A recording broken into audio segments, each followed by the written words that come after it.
Testing. Yep. Test, test, test. One, two, Okay, three. great. Yep. We'll be back soon. And all you did.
Right, we are. You know? Okay. It's me and Ben. Oh, Okay. that's easy. Let's put Great. the diamond. Are you number 1 or number 2? Just over this side. Oh, you're number 2. Two, You're number think. 2. Ben's a number 1. We don't know what Ben's playing today, but we know what you're playing, Vile Goblins. Yep.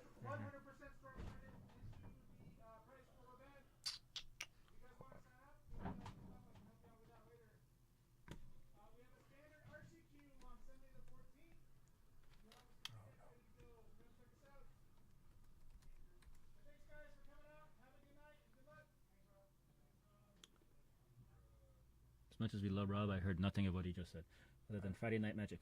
Yeah, I think it's a double up tonight. This Friday, yeah. First Friday of the month. Ben? Okay, so Ben's number... Ben. player 1. Yep. Eugene's player 2. Eugene is on Vile Goblins tonight, instead of the Sticker Goblins or the Ancient Tomb Goblins. I think the deck is still running Name Sticker Goblin, though. It's just too good of a card to pass up. Oh, sorry. The name is Turbo Goblins. That's how Yeah, it's marking. Turbo Okay. or Food Chain, I think are the variants. Although, from what I've seen online, Food Chain is not the focus. They want to win on turn 2 with the Muxus. And we're going to figure out what Ben is playing.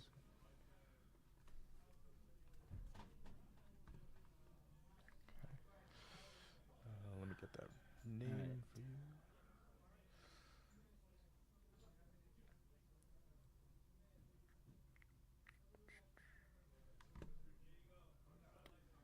All right, and it looks like Eugene has got the stickers for Sticker Goblin.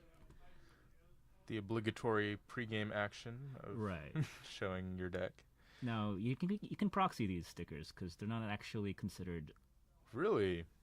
It's from a what was it? A not legal set normally. Mm-hmm. So stickers aren't actually a thing, but Legacy keeps everything, and these were not in silver. So Yeah. stickers are allowed, but you can proxy them. I did not know that you could proxy them. I know that they're not magic packs because they're printed on a different sort of paper. Players are rolling to see who goes first right now. We still don't know what Ben is playing, but given the backs, I'm going to assume it's a variation of Maverick or possibly lands. I believe he's been talking about his 4-color loam list that he's been very Proud of? working hard to tune. Last these time I past played few him, though, weeks, he yeah. was very, very proud of his tabernacle. Okay, well, So that was not part of the 4-color loam. we'll see what it is this week.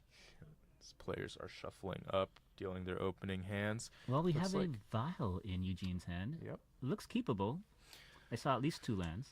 I saw Broadside Bombardiers, which is a new card. Oh my gosh, from- that card's good. Yeah, from the new Lost Caverns of Ixalan Commander. On the left side, we have Ben, I guess and both are keeping. both are keeping. He's got a Mox, he's got a Swords, some Fetches. I think I might have caught sight of a Thespian Stage, so perhaps he's, running some Depths toolkit as well. And let's see, Bombardiers, for anyone who doesn't know, it's a 3 mana, 2 colorless, 1 red goblin with menace and sorry, not menace. It has haste, and when it attacks, it has the ability that you can sacrifice an artifact, not itself, or a creature not itself, and essentially fling it at the target of your choice. Yeah, very powerful ability, especially when you pair it with Ooh. some of the cards that cheat on mana, such as Fury, or something I've seen once, Scion of Draco, the 12-drop with Domain. Yeah, it's been hit for 14. Yeah, you've been I had- hit for 14 I had before? no idea what was going on. Yeah. It's like, I just lost? What?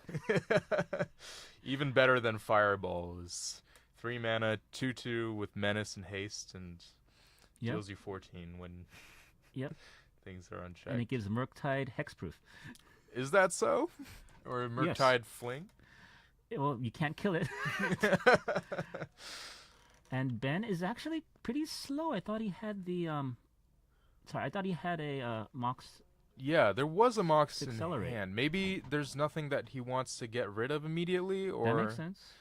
perhaps doesn't want to expose to, say, a Goblin Crater Maker. But Eugene is going the slow but true Rishidan Port route, which is Okay. going to limit his mana production. Yeah, well, there's certainly plenty of Oh, lands in hand for I Ben. think you're right. Ben looks like Yeah. he's from 4-color. Yeah, okay, discarding that Maze of Ith. Surprised by that, but perhaps he just wants to develop his mana currently, and that's a Slogurk, the Overslime, which is a wonderful card. It's a 3/3. Black. Here we go. It's green. not. It's not black. It's blue and green actually. Really? It's blue and green. It's a Simic card that cares about lands entering the graveyard from anywhere. Has So- trample. Yep. Take a look. 3/3 trample. Whenever a land card is put into your graveyard from anywhere, put a +1/+1 counter on Slogurk, the Overslime. You can remove 3 ++1 counters from it to return it to its owner's hand to protect itself. Also, when it leaves the battlefield, you can return 3 target lands from your graveyard to your hand, so it's a life from the loam that can protect itself. That can also beat down. With trample. It's quite a card. Oh. Okay. What?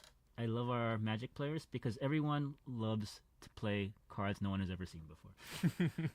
Whereas I like to play the ones everyone's seen too much of. Oh, as you're more of a competitive player, but I've seen you switch off from your Delvers to play beans to other things before. Oh, well, who says beans aren't effective when they're drawing you cards off your Force of Wills and all your... Hey, but that means you're still interested in experimentation, brewing maybe Sure. a bit, and that's a sticker Sure. goblin. Let's see what he gets. No secret that these are very powerful cards released in the year of 2023. Okay, And so the we have... Bombardiers. Yep, He's going to swing at the Slogurk. Blocks. it's got Menace, so no blocks allowed. Perfect. Is he going to fling it to kill it? Seems like he's gonna fling the name sticker goblin that 5 cheated damage. the Bombardiers into play. Well, that's a pretty good combo. It's disgusting how it adds +2 to the casting cost. It's not just the casting cost, it's +2. Yeah, 5 damage. Because you got to kill Murktide, right? Exactly. And interestingly enough, you can do that at instant speed as long as it's attacking. Mm-hmm. It seems like Ben doesn't have too much as far as ways to handle this Bombardier so far. He does have a plow in hand, but Is he It keeping is- his graveyard right behind his lands?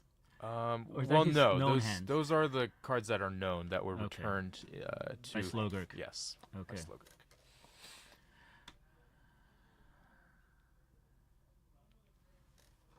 And Eugene has a Vial at 3, which could be anything. Could be. Well, with This is the disgusting. ringleader, it's Oh my a lord. little more More pronounced. sticker goblins. More sticker goblins and removal. munitions expert. Yep. Good stuff to have in hand. Swing.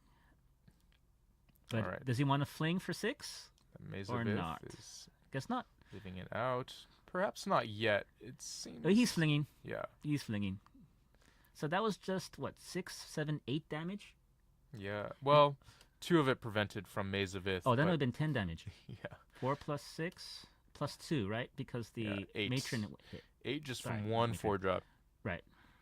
It seems like Ben has a lot on his plate to deal with if he's going to catch up to Eugene in this game. Yeah, he needs to play an Island Sanctuary.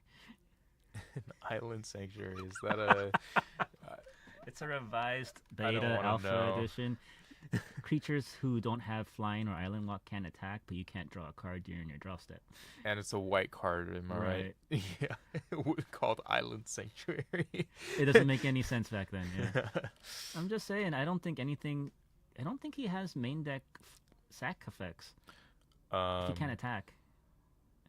The most of the turbo goblins don't, but since he's playing Vial, he might, because it's always easy to just combo out that way.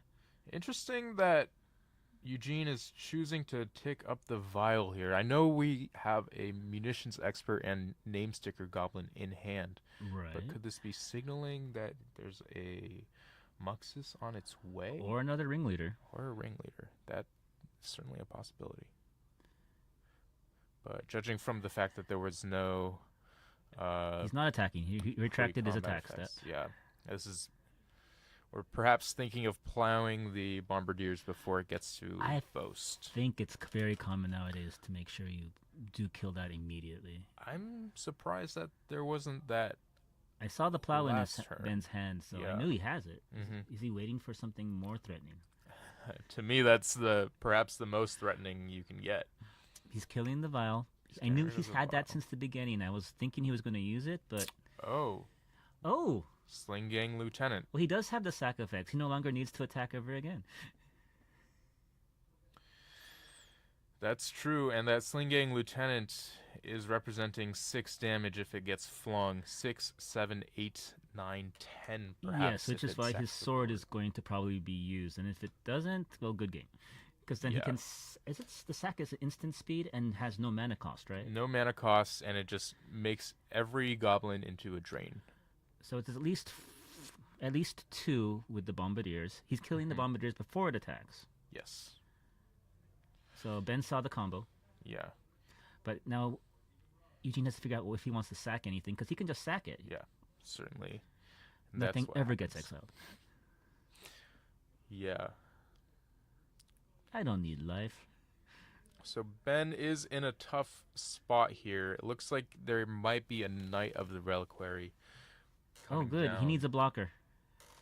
a blocker, but there's 3 creatures on the other side of the board, and all of them Fling can just be themselves. flung. Yep. Yeah, and the last spell in hand for Ben is a Questing Druid, it seems, but knowing his deck, the mana costs might not be as well poised as a deck like, say, Delver, to make use of all the spells you might hit. I am amazed at the fact Vile Goblins has more lands than lands on the battlefield.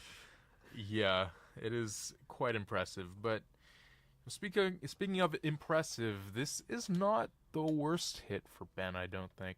Mm-hmm. Life from the Loam? Life from the Loam it's a and Green Green Sun Sun? Zenith. Yeah. I think that this is end of his turn, right? End of Eugene's turn, so he can then use them as sorcery speed on his turn. I believe this might even be upkeep because I Oh. think he tapped some of his lands for Okay. the Sage of last turn. So maybe he was trying to He might be able to cast one of the 2.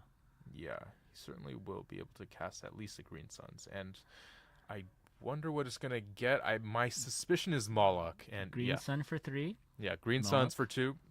comes into And, play. Yeah, Moloch comes in and eats the Sling Gang. Is he going to sack itself? He sure will.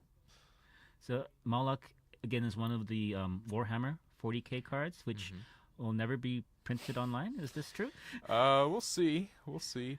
Okay. It didn't die. He's Yeah. determining what he wants to do before he sacks it. Does he want to sack the other cards? I mean, the other tokens or not?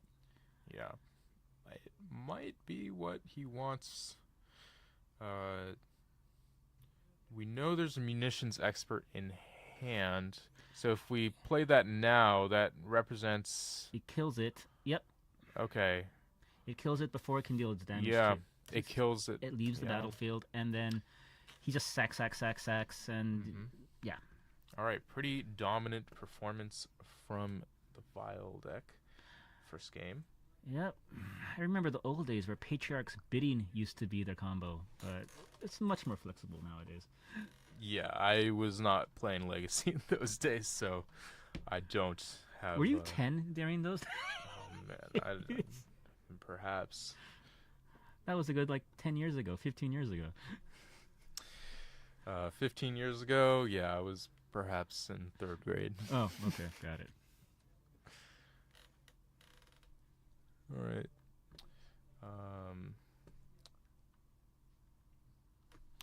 So we're having player's sideboard over here. And Eugene makes sure he has Goblin tokens before the game as pre-effects. So Blood Moons are chosen from outside of the board. You think that's going to be good? Against the Lands Flare? Perhaps. He's not lands, I'm sorry. 4-color Loam, I apologize. 4-color Loam. It's quite different. But, That's you know, true. you got your Mox Diamonds. You've got, I don't think he has crop Conjuring rotations, Fires. though. No crop rotations. And he has probably one Dark Steps. Yeah.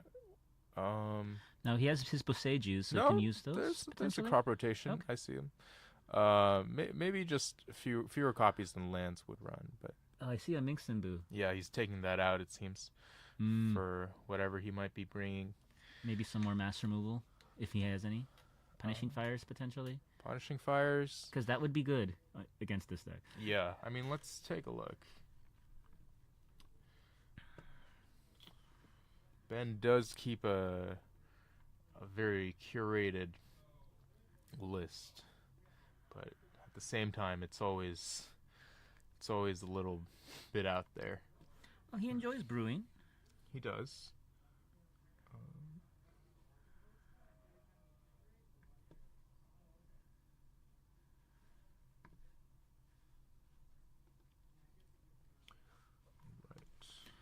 Let's see, do we have a deck list? Looking for Ben's or looking for Eugene's Vile Goblins? I'm looking for Ben's list. Oh, he has like 7 different lists. Okay, let's try to find one of them. I don't believe it would be classified as a combo deck. No. Aggro deck. Yeah. Maverick, maybe? No. Maverick, sure. Look, Dak. Did I see a Dak?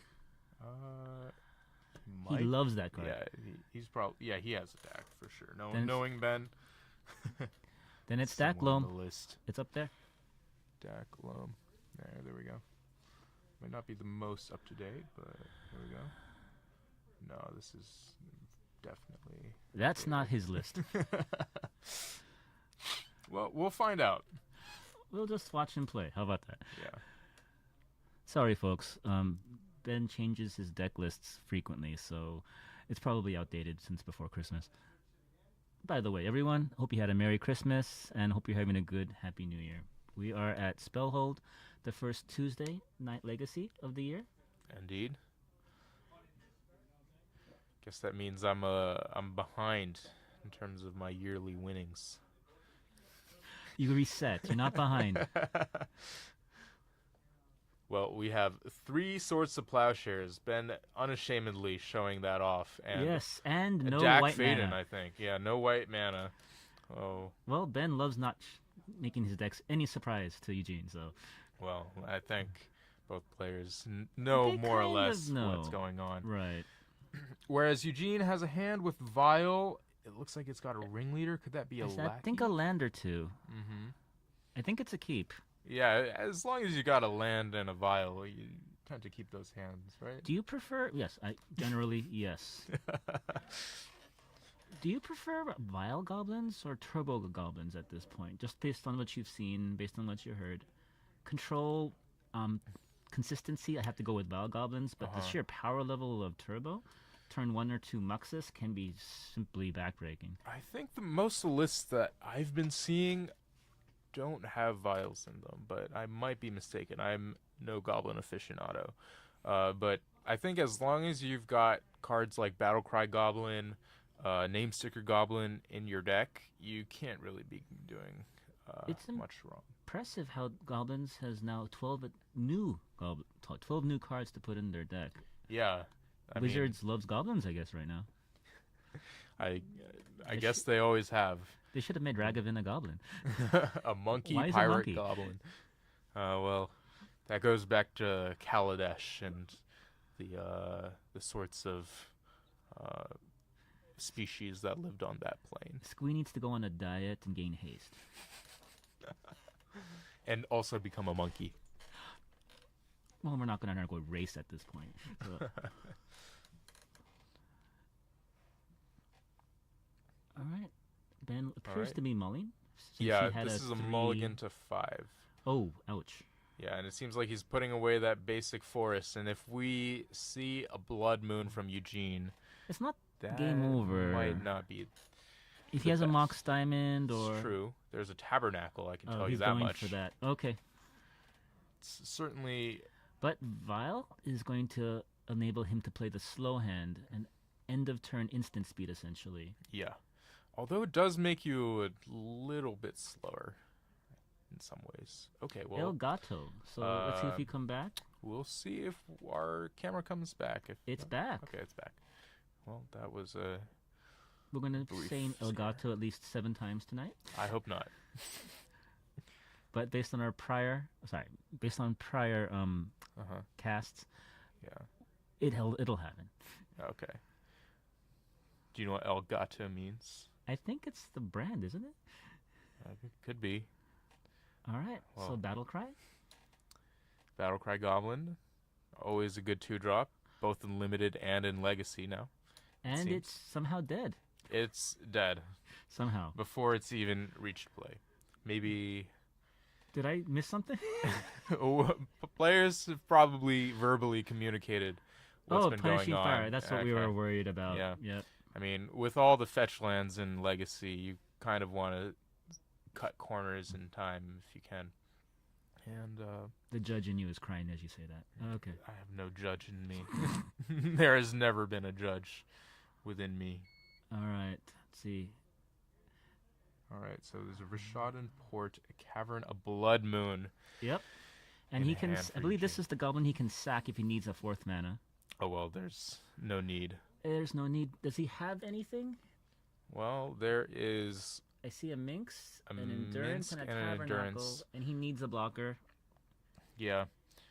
Ben's probably regretting not fetching the forest with that wooded foothills here, but what can you do? Right.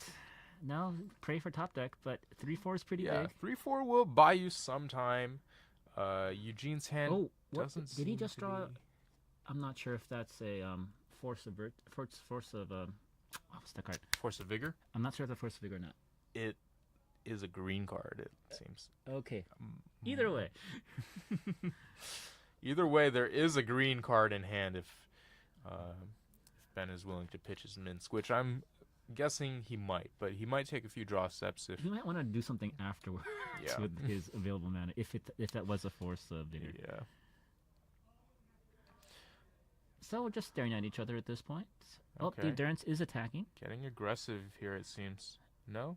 Yeah, I was wouldn't gonna attack I either. was gonna say. I would- I know mind games are important, but that doesn't seem useful. Yeah, well, if mind games are being played, Ouch. Ben certainly put the fear of being attacked. That was not a good. Not a great flip Nope. from Eugene, but there's a Masked Vandal, which is a changeling that can Exile. sort of disenchant something, tear asunder something, if you will. Right. But Exile you a have creature to card. exile a creature card from your graveyard, which currently Eugene doesn't have, but remember he can always sacrifice that Skirk Prospector or that Ringleader to put something into the graveyard. Okay, Oh. so it is a Force of Vigor, you were right. And we're pitching... He gets rid of the Blood Moon and the Vial on Yeah. 3. Let's see if there's a response. Because this is the last of the free mana. Okay, we're using the Vial to get Breaches. Have you read this card before? Oh my gosh, yes. It's a 3 mana, 2 colorless, 1 red. First strike, goblin. Yes. Sorry, is it a goblin or is it a monkey? It's a it's a first strike goblin, And actually. it has 3 things Yeah. that it can do. It's essentially a, it's a modal spell. It can Yeah. create a treasure token. Target Mhm. creature can't block, which is pretty bad for endurance. Mhm. Or you can exile top of your library, because red doesn't have draw effects, it has exile effects. Yeah, and you can play it impulse this draw, turn. they call it. Mm-hmm. This is essentially a variation of Reflections. Not as good, but it's a creature. Yeah, it's very flexible, but mostly good at attacking, which is what red wants to be doing anyway. But it doesn't have haste. Doesn't have haste. And remember, we have a Tabernacle on board. Let's see if Eugene remembers that or not as he goes into his upkeep. He Okay. does! Yep. He's keeping those goblins around. And he just keeps on drawing mana. He keeps drawing mana, but he's limited To his attacks. somewhat right, by the right. Tabernacle. He is attacking, so he's going to pick his modal. Yeah. So Ben's taking 5 this turn. Ben's not blocking. Well, that's because I think Eugene chose the mode to not let That makes sense. You can't block. the endurance block. Yeah. I mean, that's And once again, probably Ben has what? less lands than Eugene. yeah, once again. And you know, that endurance, Has to attack. It doesn't do anything blocking Oh. now. it could be left behind just to force Eugene to Eugene only tapped choose 2, the not mode. 3. Yeah, it seems like he's getting tired of keeping that ringleader Oh. around. He sacked the ringleader, Yeah. not the prospector. Uh-huh. He's bringing it back. We're trying to figure out what he wants to keep. Yeah. They're deciding what to Okay. keep around. So He's using it to pay for the cost. yes. Yeah. And I think that's another ringleader. Well, 2, 3. Well, a matron, Matron is good. but he's not had a great set of ringleader hits so far. I don't think Eugene needs much more to win this game, but we'll see. He's gonna choose to make a treasure, it seems. Because he needs more mana, yes. Yes, to keep his goblins alive. Well, at least it pays for itself. Mm-hmm. Thespian stage is glued to the endurance. Well, he has a Mox Diamond. All right, and well, it's yeah. a scoop. Ben's tired of it. It wasn't a great matchup, unfortunately. No. Goblins used to have some difficulty with essentially what is a variation of lands 8 loam, but I never saw a real blocker, and with Goblin's ability to now make sure a blocker can't block. Yeah. Ooh. I mean, we're seeing the price of a very greedy mana base, let's say, on Ben's side. It gets punished by your classic hate cards like Blood Moon, but also from what you saw, those mulls from 7 and 6, just unkeepable hands with, Powerful cards that you but can't use. the wrong mana to cast them, or to not cast And them. on the other hand, you have mono red deck. Yes. Consistency is its name. Vile. Hey, that Violet probably produced good 7-8 mana that game 3. Yeah, it did. And that's what you want from your turn 1 cards. If you can wait, Vile becomes very, very powerful. Well, that round ended in less than 15 minutes. I mistakenly set the timer a little late, so Oh, okay. that last game maybe took less than 15 minutes, but hopefully I'll go check and see if you can find a replacement match. Yes. All right. Well, If anyone's interested, but I don't want to kick them out either.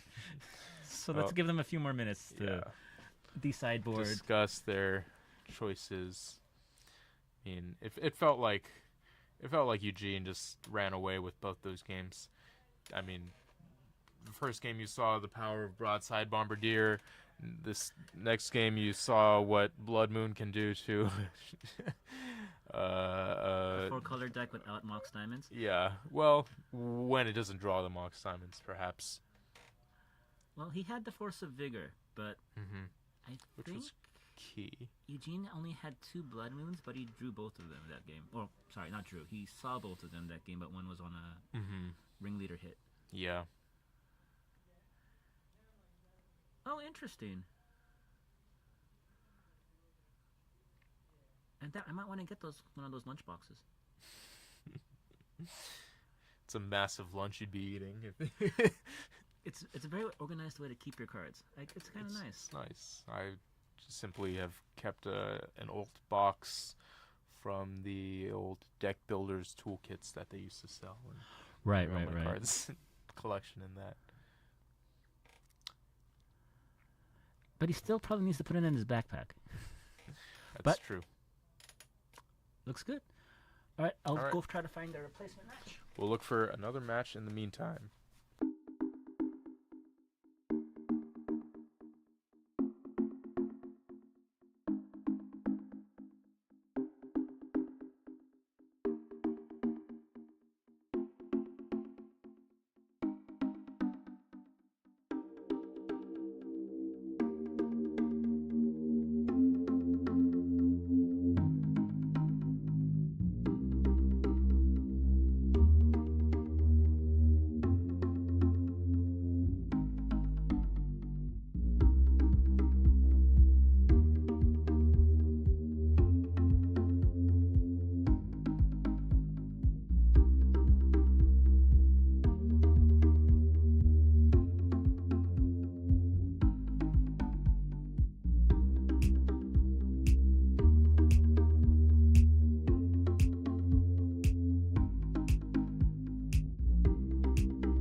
back. We've got you A replacement match. a special bonus content, It's actually Legacy too. a legacy game. Eugene versus Jameson. Eugene is back again with his dominance. Is it the same deck or a different deck? Yeah, You think? definitely going to be running back the same deck, I think. Unless if he wants to switch it up on us. And I believe Jameson said he was running a mono blue. Delver? Yeah, mono blue Delver. Okay. Well, that Blood Moon's not going to help. Well, yeah. Certainly not.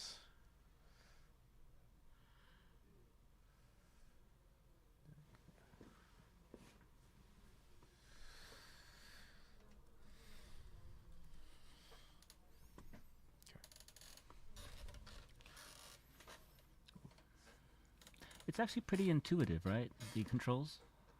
Yeah. It's, Uh-huh. just changing around the text. Eugene, in his infinite wisdom, has decided to have multiple streamers every week, and they do a rotation. So we're all learning how to use the equipment. Yeah. Hopefully there will be a more stable cast of us, but I don't mind commentating every once in a while. I do prefer playing, but there are some great incentives to getting on. If you would like to be a commentator, please contact Eugene at Spellhold. Here in Orange, California. And speaking of orange, we've got orange sleeves and blue sleeves, perhaps meant to represent the types of magic that each of these players wield. Possibly. Yeah. No one's trying to psych each other out. No. We're I getting wonder an what these absolutely stickers are. Truthful representation. So Eugene is on his Yeah. Vile Goblin deck. Yeah, I mean, like, when you see a player with mono green sleeves or red sleeves, you just assume that they're playing that color. No, Oh. I think they're trying to psych me out and they're actually playing the opposite color. All right. Well, in that case, I only ever use black sleeves, really, Okay. but perhaps I should start trying to psych people out. Oh no, this is a Tuesday night Magic. No one is really trying to play mind games on each other. At a tournament, maybe. you'll see. Just you wait and see. All right, so we got a Prospector. prospector from Eugene. No turn one play from the Delver player. I never see Goblin Lackeys anymore somehow. I'm not That's sure he plays it, interesting. actually. Yeah. Because I know they had to cut certain goblins from the deck, but I wasn't sure which goblins were the cut for To the me, 12 new cards. Lackey is like one of the most frightening plays you can see on turn one. If you don't have an answer to it immediately, then it could be a Muxus, it could be a Matron that's slinging. Right. But I A lot of noticed the things. Turbo Goblins deck slowly took it out Mhm. because it was just not impactful enough. It always died. Yeah. All right. So what we're seeing from Jameson, I saw a Temporal Mastery in hand. You know what that card does, Oh right? dear lord, yes. Yeah. Miracles? Miracles. Can we say miracles? Yeah, and Murktide and Stifle. So let's see if Eugene gets got by a Stifle here. Maybe if he goes to sack the Skirk Prospector, but I don't. No, that's No, that's not that's yet. a mana ability. Right. Yeah, You mean, can't be stifled. yep, Battle Cry? Yeah, there's no fetches from Eugene so far, so He does have them, though. he so does have them. I'm assuming there is another Yeah. color. Yeah. All right. Cracking a fetch, likely casting a cantrip of some kind here. He It- has 3 cards in graveyard. It's too soon for a Murktide. Yeah, it's a little early, but if you were in Jameson's seat, what would you be trying to do here? I would have tried to Daze already if I had that, but at this point, Brainstorm or No. Ponder. Yeah, doesn't look like there's a daze available, but Ponder is the choice here. We see two brainstorms and a Lorien Brainstorm and a revealed. Lorien for the Yeah. shuffle effect. All right, so we're going with a Lorien because he just wants to hit his land drops here, just develop the mana. Yes, but this is his turn. He's now tapped out. Yeah, but It's a force deck. but- one blue can be a lot of things. Could be a Stifle, could be a Brainstorm. It could be a Brainstorm into another Brainstorm. Yes, It couldn't be 2 Brainstorms, unfortunately. But because he has one in his hand. yeah, Okay, this is a Stifle potential. yeah. I think you go for it here. Fetch land. Unless you want to stifle a ringleader or something, but Like this is maybe worthy. it entered the battlefield trigger. Doesn't seem like. I I mean, let it go. yeah, Jameson deciding to hold on to that stifle. Maybe if you play a matron or a sling gang or something within inches of battlefield trigger, you could, wait till. Or he can pump up. Yeah, you're right. Yeah. So Wait till Battle that Cry happens. can pump itself up, Mhm. and the other goblin. Yeah. It'd be 1, 2, 3, 4, 5. So it won't create a token. No, it won't. Okay. Oh. So it's a Goblin Lackey, the card we thought was Yep. was missing. Now he can use the effect. Now they all have haste, right? Yeah, they all get +1 So in haste. So 1, then you 2, will get 3, 4. You gonna stifle that? Seems like he's still waiting patiently. Are you gonna stifle the lackey trigger if it hits? Use the stifle, dude. It gets worse later on. Yeah, I think you want to stifle now, so just so that Lackey doesn't get in this turn. I would have preferred to stifle the haste trigger, so at least you have some a chance to block next turn.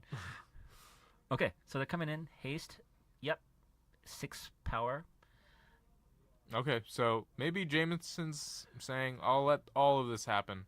He stifled Except the for lackey the trigger. Lackey trigger. All right, All right. but now he has a Murktide. Now he does have a Murktide, but there's a Muxus waiting at bay for Eugene and the perfect name sticker goblin to help him cast it. I think he did get a delusionary sticker. It might say 6 on the top.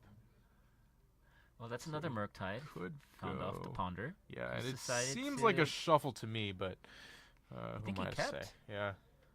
Oh, he has a shuffle effect. That makes sense. Okay. Yeah. Well, I think if I were Jameson, I just want to play a Murktide and somehow take 3 extra turns to get Eugene dead. I think he now has 2 Murktides in his hand. One for All right. attacking, one for blocking. 1 for pitching, maybe? Does he have a force? I don't know. And he still has that miracle time walk in I his would hand. I would really like to have a force if I were Jameson right now, but a lot of the problem is already on board. But at the end of the day, they're just 1/1s and 2/2s. So Right, but a lot of problems can be, dealt with the time walk. that's certainly true. Some people say it's the most powerful card in the game. Well, maybe not early, because then it's a cantrip effect. But Yeah, but- later in the game, yes. When you have a creature, attack twice. A Planeswalker. Mm-hmm. Okay, that's what the fetches are for. Badlands. Okay. So he does play a Black Splash. Yep, there is the munitions expert, as we know about, It won't. and Sling Gang. Well, if he blocks, he can kill it. And this is another stifle effect. Yeah, but it's an 8/8 Murktide, full retail. It's pretty tough to get through. And if you're a Goblins player, you fear Murktide Regents with all your might, I suppose. every waking I moment. was waiting for the is- poet to come out for you. Yeah. Oh, yeah. Okay. Thank you. 4 mana. 4 mana for a ringleader. We're gonna brainstorm. Brainstorm. All right. I thought there would be a stifle. But Oh my gosh, we're actually gonna see the time walk. yeah, he's just setting up. He's going for Okay, the force. perfect. You get the force. You set up that time walk. That's 8. Mastery. Yep. I would have pitched that stifle, but okay, there's another one to be He pitched. has a lot of stifles. All right. On the stack. On the stack, getting It countered. is countered. Okay. I assume he's not going to attack, but if he just wants, he's at 9 life. If he just wants to slowly drain him, it might not be a bad idea. He has to block, Yeah, the he has to lackey. suicide his stuff right now if he wants to get in. and that's 4 damage right now. It's on block. He can't block that because he can't the lackey hit him. Yeah, It might be Yeah. worth it. it could be. Unless Breaches comes out, and then it can't block. Are you allowed to use Skirk Prospector to pay for Battlecry Goblin, but sack Yes. the Goblin Battlecry? Well, as long as the effect's on the stack. Yeah. Okay. It won't have the create a token thing, but Mm-hmm. the haste and the +1, Yeah. it would keep it. He's attacking. I wonder why. Yeah. Oh, because there's a miracle off the top. It's an extra turn, and Eugene has cried. Poor has Eugene. been got by the 11 power with the extra turn. So that's why Time Walk is the hero of the day. Pretty much. I mean, we were waiting for it, anticipating it, and it happened. So, I game didn't 3. think it would been pulled off, but here we Really? are. Yeah. It was close. Eugene almost managed to out-aggro him, but he stabilized. Yeah. And then just got swing twice for 16 What damage. can I say? We're just too good. The we being Delver players, of course. I was gonna say, like, the royal we. Always have it. Didn't even need the days. Put the fear of days in them and never even draw it. So are they playing a game 3, or are they done, you think? I don't know. I don't think there's the time, but... Okay, that was a good matchup, actually. It could have gone either way, and I don't know who would have won the third Yeah, if but they played it. soon we'll have round 2 up for you. And hopefully we'll get some new decks to showcase. But if not, then maybe we can just see We're gonna Eugene dominate with Vile Goblins all night. It says it's going to be the Eugene show. We're going to have him on table 1 the entire time. Yeah, I mean, he as producer of this show, we have an obligation to accede to his desires and his every wish. Maybe you do, but that's a little scary, man, when you say it like that. Of course, we're joking here, but I am of course willing to talk about any deck, especially a blue deck. I'd love to get behind. I love Mono U Delver. It's just the card choices, the fact that its consistency is just outstanding, but lower power level, to be fair. You get to play stuff like Sailor's Mane, and which conveniently sidesteps a lot of graveyard hate you might see for people trying to... That's the 9-mana one, right? 7/7? Yeah, it's a 7 blue. It's a turtle dragon? 7/7 with ward 4. Yes, I believe so. Yeah. So do you prefer Teamer Delver, or do you like Grixis Delver? What do you prefer nowadays, based on your playstyle? Or have you gone to Beans? In all honesty, Beans has been working the best for me, without Delvers in them at all. Just a 4-color, 5-color Beans control pile. But I would say Teamer has felt really good to me. I'm surprised that it's overtaken Grixis as of late, because to me, the card that's keeping Delver down is Bowmaster still. Bowmaster. Yeah. But so you gotta love the fact that the mana consistency of Teamer, they don't need the green mana. You hardly ever cast that Questing Druid creature. They play Blood Moons in their sideboard. That's true, although I don't really advocate for that, because you are a deck that only runs 1 island and also has Murktide Regent, so it's kind of hard to... Oh, yeah, you take the Murktide Regents out, but at least one or two. Yeah. But I'm just saying, though, that I think the mana consistency allows Teamer to do better than the Bowmaster deck. Yes. It was beautiful, Eugene. Beautiful. Time Yes. Walk off the top. Could not believe it. Oh, he was prepping for that for the entire game. It was beautiful. Yeah. Unprepared. We're just saying you're the producer, and we must bow down to your every wish and demand. Oh, yes, of course. Yeah, So it's going to be 5 rounds of you today. Yep, Yes. exactly. It's only me on camera. Are you guys still live? Yeah. Yes. Okay, round 2. Round 2, we'll get there soon. Yep. You heard it from the Producer. Lord above. All right. Yeah, I think Teamer, I mean, Seek the Beast is not quite expressive iteration, but most of the times when I've cast it, it does a pretty good impression. And it's instant speed, so you can just hold it till the end of the turn. Yeah. See if you even need something else, and if not, you got not 2 free cards, but the chance to potentially play 2. I mean, it's kind of a guaranteed 1-for-1 already if you value the creature. Right.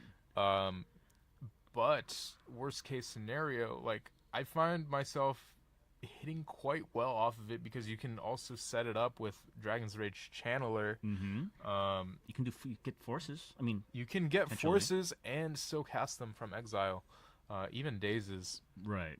And Max did that to me, and he's like, "I'm very proud of myself." And then it's just stop your entire play. Exactly. Love this card. I mean, Delver being good is no secret, and hopefully we'll get something of that sort as we hop into round 2. All right. So let me see who they are.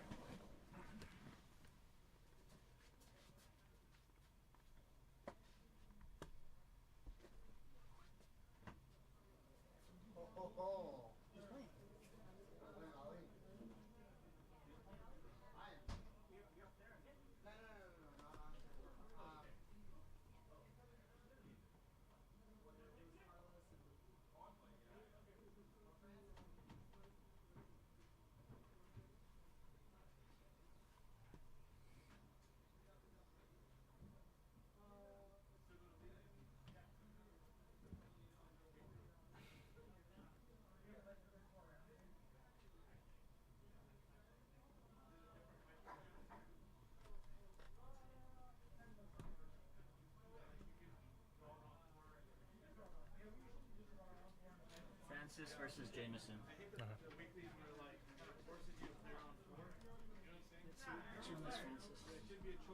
I got it. I already. Player 1, I believe.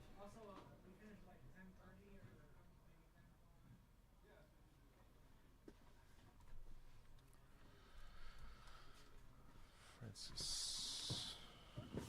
Okay, Francis typically is playing versions of Doomsday nowadays, but Yeah. he likes to switch up.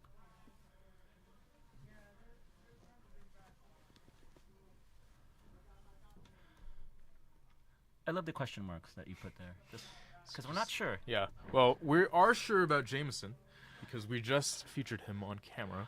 Right, and it was a beautiful Yeah. temporal mastery play, which crushed Eugene's hopes and dreams. Yeah. All right. Hopefully, I got Round 2, game 1. Yeah, I got Start. the overlays correct this time. I hope. Yeah, there we go.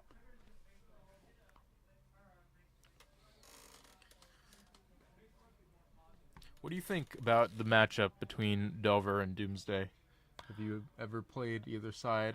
I don't play blue. You don't play blue? Well, I've played against Doomsday 17 times. I could, yeah, I could say something from the Delver's perspective, and I want to say Jameson is quite heavily favored in this matchup. Unless there's a Cavern of Souls, and Isam manages to double Thoughtseize force you. If you're mono blue, I like having access to Stifles because that gets around Cavern of Souls. Very much. You get to stifle the Thassa's Oracle trigger when it gets put on the stack, and I do think Francis is on Doomsday today. Jameson has a clock. Jameson has a lot of soft permission and hard permission. Pressure, counters. It's exactly what you need to beat a deck like Doomsday. And I think last time I played Francis, he was on the One Ring plan. Mm-hmm.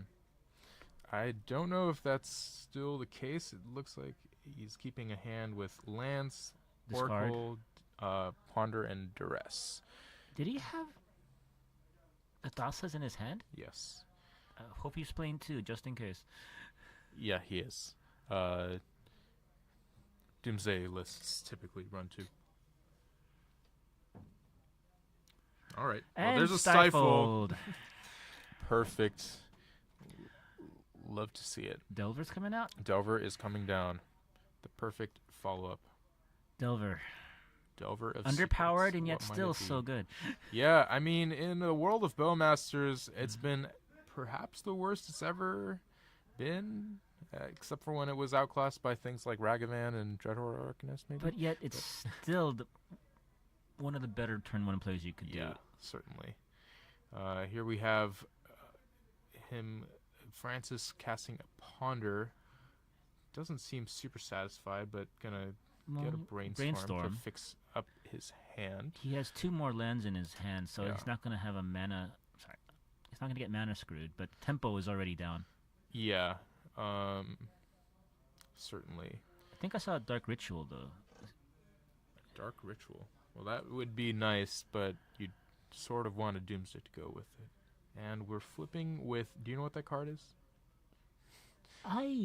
No, I do not. All right. Well, it's an old bordered card, for starters. And that's maybe all we're gonna get for now. Brainstorm put on the stack. And what is this? No way, it's a Force Spike. It is a Force Spike. It's a Force Spike? Does he have the other Stifle?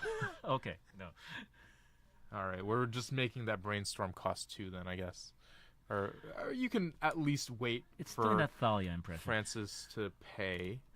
But let's just ensure that it's a Force Spike. Does that look like a Force Spike to you? I don't know which art, but no, it does not. Well, the jury's still out on that one. Then It looks like it made him pay one more to cast that Brainstorm, though. okay, well, we're just gonna have to Assume that's it. some sort of counter magic. But in the meantime, we're thinking over this Brainstorm, and well, I asked for blue decks, so maybe blame me. Oh, we But found the personal tutor. there's a personal tutor which represents a Doomsday. I think he's thinking about whether he casts this pedal. He's gonna go for it. He's gonna use the pedal just to I play. don't see a this- daze, but Yeah, I mean, knowing that it's a Stifle. yeah, there's a Stifle. Knowing that there was no, I mean, I don't know what that spell was, but letting that Brainstorm resolve, I think signals to Francis that there is no days to play around. It was a Thalia at home. I don't know. The Thalia at home from the mono blue deck. Yeah. So I think, I mean, if I were Francis, I would feel pretty good not knowing about the Stifle in Jameson's hand. If I was him, given he has 5 more turns, Yeah. I'd wait for that discard just to see if he could get it out quickly. Well, there's a Dark Ritual and a Duress. So he's probably going to see if the coast is clear He has a next Force. turn. Yes, Jameson, of course, drawing the Force of Will, just as the Delver Gods intended. We're seeing that Insectile Aberration peck in. Now, if Francis were to cast a Doomsday, he would be putting himself down to possibly Duress 5 life. first. Yep. Just to see if the coast is clear, and it's Yeah. not. It sure is not. We're gonna perhaps, all right. You wouldn't counter this, right? No. It was up to you? Okay. Well, actually, I mean, if he goes for it, there's no other permission. you You can stifle the trigger. you might actually, because this Sailor's Mane is not that valuable. Nor is the Temporal Mastery, unless if you think Put it back on you'd be top. lucky enough to find a Brainstorm. If I were Jameson, though, I would certainly have used that Brainstorm here, if I had one. I just wanted. Oh, but yes, you were, and sometimes are still a Delver player. Yeah. Is it more important to make sure your opponent doesn't know your hand?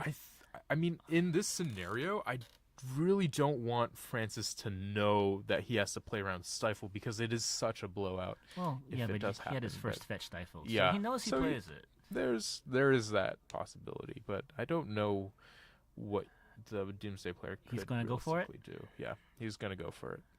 Okay. I wonder what he's Okay. going to put in his top 5. More discard? Just to make sure that Stifle gets out? Probably going for the fastest pile he can, and there looks to be the ring in the deck. Well, starting with a Oracle is always a good call, I think. So, yeah, the Oracle that we saw in hand earlier was brainstormed back into the deck. He has 5 life. 5 life to work with. He has There's- to go by next turn. Yeah, he has to win next turn. He doesn't necessarily have to go off this turn, but most of those instant speed draws Uh-huh. cost life. He does Yeah. not have the ability to Yeah. just go. hmm Was it Shade? I forgot. The Street 5-mana. Wraith. Street Wraith. Yeah, this is really awkward for Francis, because if he were to go for a pile using the Street Wraith that he has in hand, that would mean that he's dead to the Delver next turn. So I think he's trying to set up a way to win now. The Lion's Eye Diamonds sack a land, draw a card, maybe multiples of those. But there's still not a great way. It doesn't seem like Francis is able to play around that stifle. He just has to hope that Jameson taps out of it somehow. Unless if he... I mean, there was no counter magic there. It was LED, Oracle, Edge of Autumn. Right. I wish I could tell you the rest, but there's a lot of moving pieces. All right. So he decided not to go. Now he's at 2. Yeah, now That he's Street at Wraith 2. is dead. That Street Wraith is no longer effective. I mean, if Jameson were to play anything here, Francis would be working with perfect information. Of course, Ideas Unbound was the card I was forgetting. Okay, he's maybe going for days. Hard casting of the days. And I don't think Francis has a way around it because it's just a Street Wraith in hand. Right. He has to pay the mana, but I don't know if he... Pay... Yeah. That's it. It's over. Yeah, still, there wasn't really a way to play around Stifle. You kind of just have to hope that your opponent doesn't really know how to play around it. But did Jameson just top deck that, or did he put it back on top of his deck? He top decked it. Naturally. Hey, he runs 8 permission. Yeah. Well, perhaps more. Hopefully we can... Well, I don't count Stifles. Figure out what that blue card was. It could be a Force Spike. It did exactly the same thing as a Force Spike would do. I don't think it was. And I don't know how to go about searching it. Was it the other one? If you have a creature with 5 or more power? Well, there was no... It's a counter spell, but if you don't, it's a Force Spike? You mean Stubborn Denial? That was it. No, it's not. Okay. I did not recognize that art. Oh, yeah. It's old for sure, and Stubborn Denial is from 2014, so... Isn't that like 9 years? Yeah, that's when I started playing the game. Actually, I started at Fate Reforged, so I never got to really enjoy the experience that was Cons. But hey, I found it. It was Disrupt, which is blue, counter target instant or sorcery spell unless the controller pays 1. So yes, it's a Force Spike for instants or sorceries, and potentially you get to draw a card. Yeah. So it's a cantrip at the very least. It's certainly a card to have in mind when you're registering Doomsday. And you're just shoving cards into your graveyard to cast your Murktide. That's a good card. Yeah, what a wonderful card. I wish this card saw more play now that I knew of its existence. You just love drawing cards, dude. It was my first... I mean, how do you not love drawing cards when you're new to the game? I played Death and Taxes to start out the game for 10 years. Drawing cards is like, what? Drawing cards is blasphemy for that deck. You literally run for like a mind-blowing Spirit experience. I got to draw a card sometimes. Yeah. Well, nowadays, it doesn't even seem like Death and Taxes really relies on Palace Jailer at all. Oh no, the Monarch is a little scary right now, since everyone seems to be able to shove damage in. Yeah. I mean, it works out fine for control if you're running 4th Arrowling, it seems. Yeah, but then you have like 10 2/2 blocker. Yeah. So that's helpful. And, a bunch of Swords, Plowshares, and Terminuses, so you can just draw cards without ever attacking ever again. That's true. That's true. Yeah, but how can you resist not playing as many cards that say draw a card on them? I mean... Are you playing the Urion version? No, it I says wish. Draw a card, essentially. It does say draw a card. It doubles your beans, essentially, because you get to have the beans trigger when you cast the Yorion, and you get to reset your beans. And you get to reset your ley lines. That's true. That's true, but that might also mean that their things come back into play and have a nasty enters the battlefield. Well, you wouldn't do it unless you wanted to, since you get to pick. Yeah, and you know what's really good in the face of Yorion? Caracas? Stifle. Oh, that's true. Yeah, I feel like Francis, having played some Death and Taxes, I'm wishing you luck. Yeah, this is a tough matchup. An uphill battle for Francis for sure.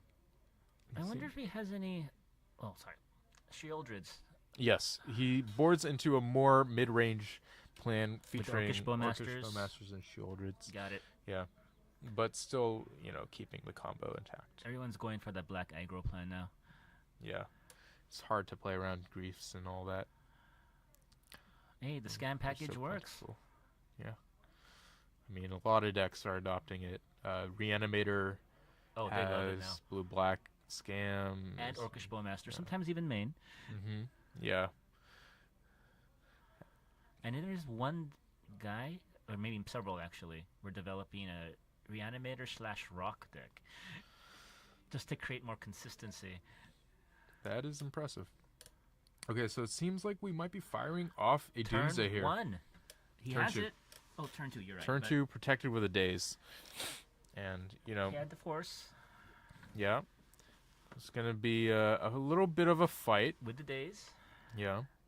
But Francis, knowing that Jameson's tapped out and out of interaction now, gets to set up a pile that can perhaps win next turn, and if that fails, then perhaps the turn after that. I wished him good luck. Did I just curse Jameson? Well, I would love to see a game 3 between these Okay. two players.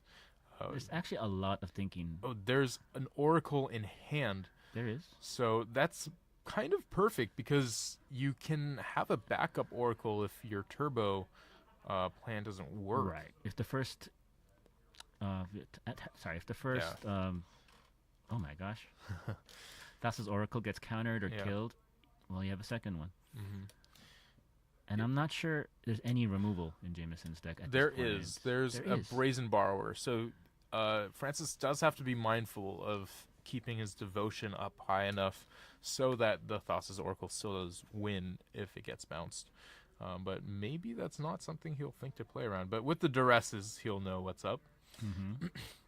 This is a very slow pile. It's, Another Thassa's Oracle. yeah, it goes... Autumn. If I can recount, the top 2 cards are both the Duresses, then it's a Cavern of Souls, Edge of Autumn, and then Another Thassa's another Oracle. And we know Francis's hand are 2 Underground Seas and an Oracle. So basically what Francis is saying is, you won't be able to kill me in 2 turns. So I'm just going to take these next 2 turns, strip away all meaningful interaction you might have, and then just play both my Thoughts Oracles and win. He gets to develop his mana this way, and gets to play a protected Oracle Through counter magic. through counter magic with the Cavern of Souls. And any potential stifle effects with the 2 Duresses. Exactly.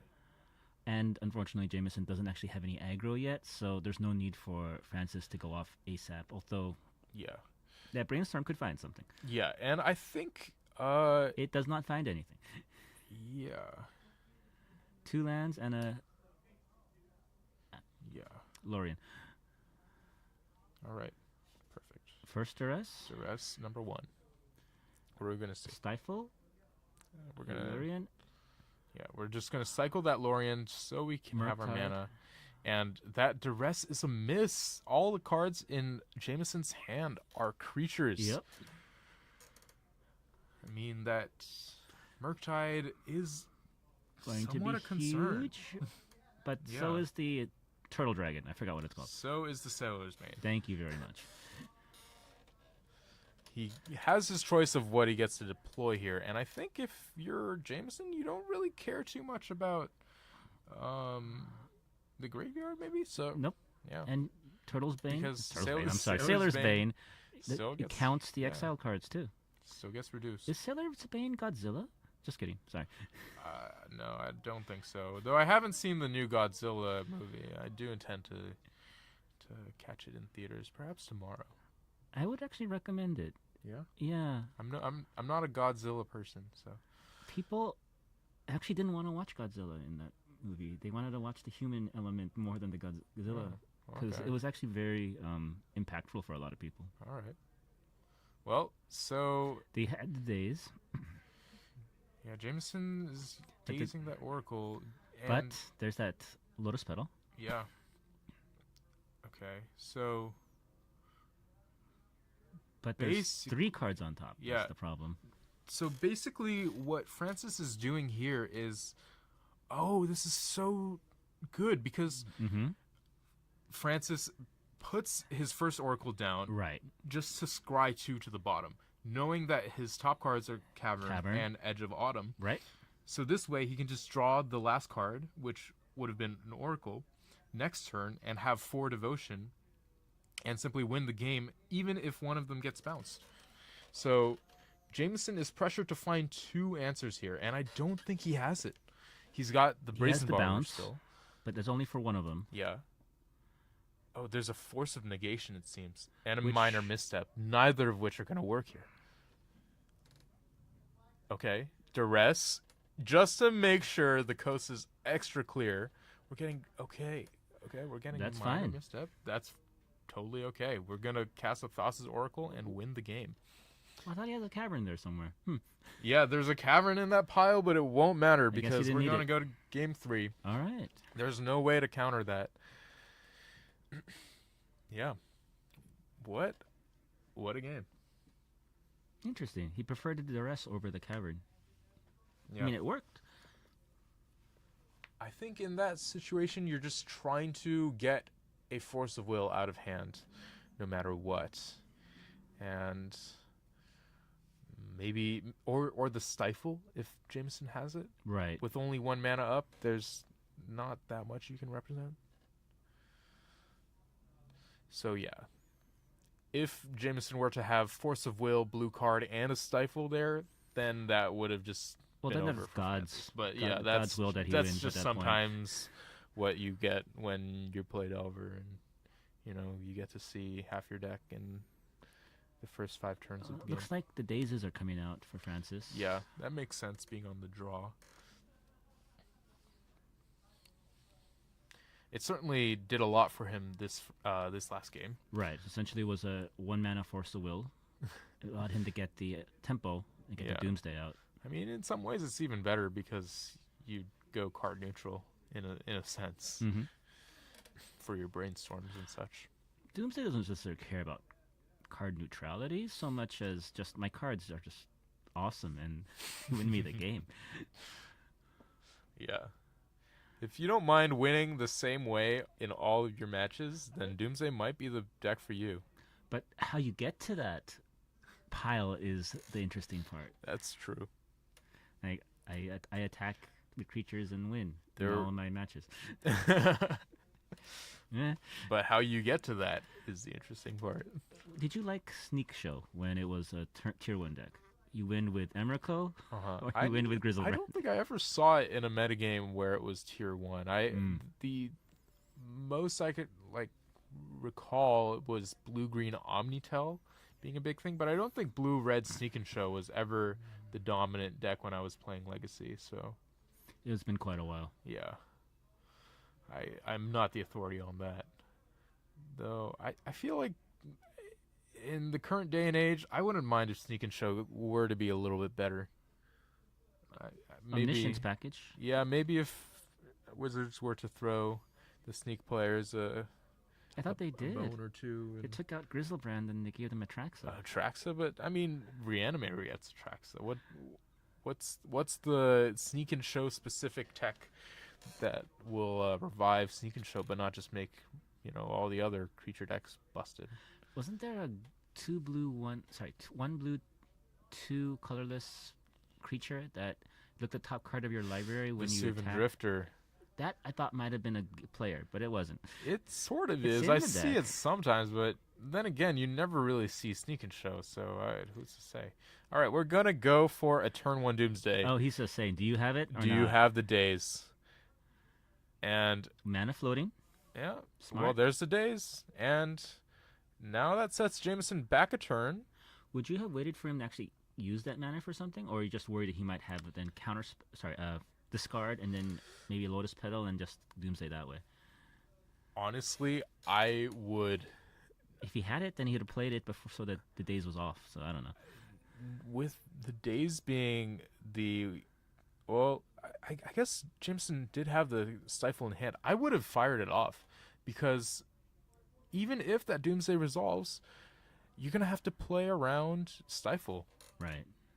And, just making the Doomsday player invest more resources into their spell. Like, of course we have, the perfect knowledge that Francis didn't have anything there. Especially because he didn't fight over the days. We know that he doesn't have a daze of his own. In fact, that he took some out. But he had 2 Lotus Petals. So Yeah. if he wanted to actually go and he Uh-huh. had something, he would have just played a Lotus Petal because he expects Jameson to have the daze. I thought he drew into those. He has 2 of them. Okay, well, I think he drew into 1. I think he drew into the second. Okay, well then in that case, it's perhaps I think it was a bait spell. a good call to wait. But I guess I'm just gonna bite whenever there's bait for the days. I'm pretty willing to fire it off. Well, at least Jameson has aggro now on the board. Yeah. Well, there's a And a 1/1 force. Delver, a force. I'm gonna swing in for 1. Gone are the days of nimble mongoose. Oh, bounce. Okay. We got a petty theft, perhaps. Yep. Waiting. But it's probably reserved for a Murktide region if we ever do see one.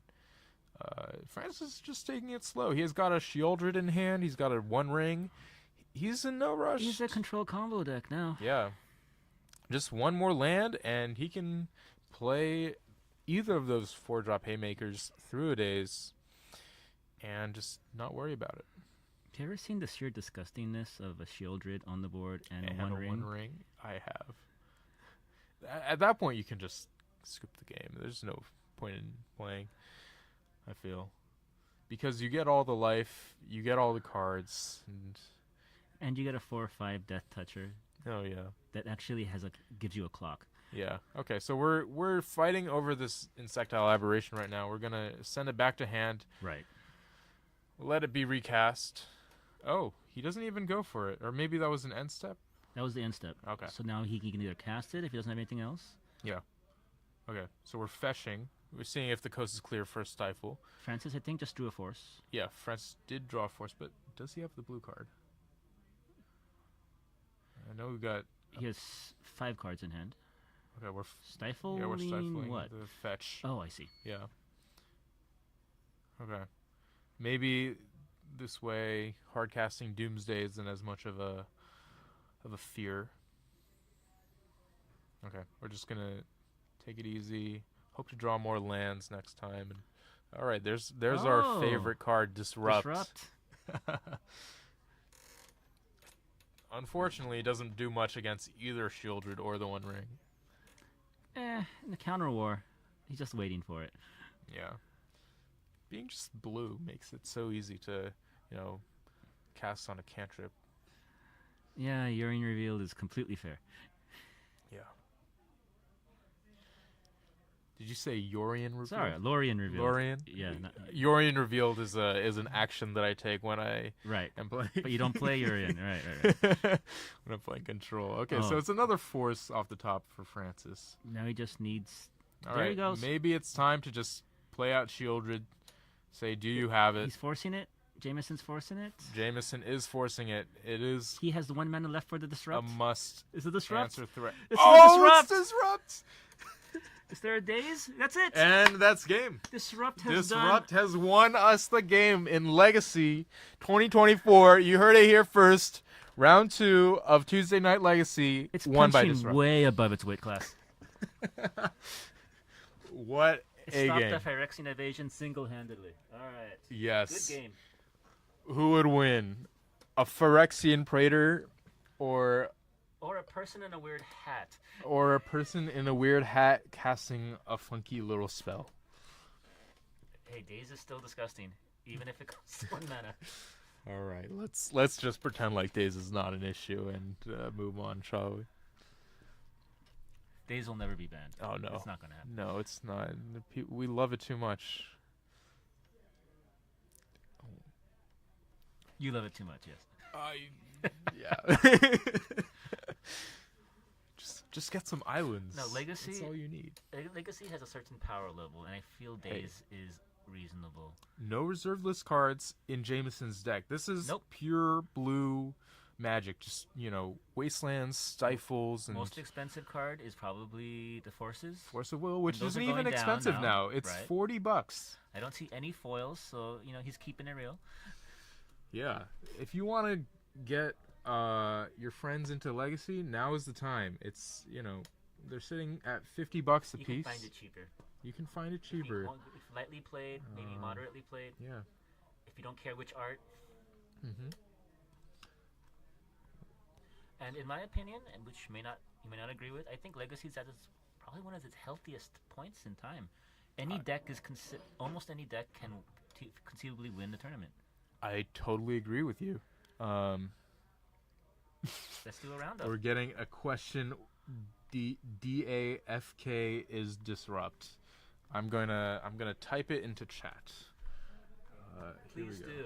No one could recognize the actual art for this. Yeah, this even stumped us. We, on the back end, we searched for all blue instants That costing just blue. and make you pay one.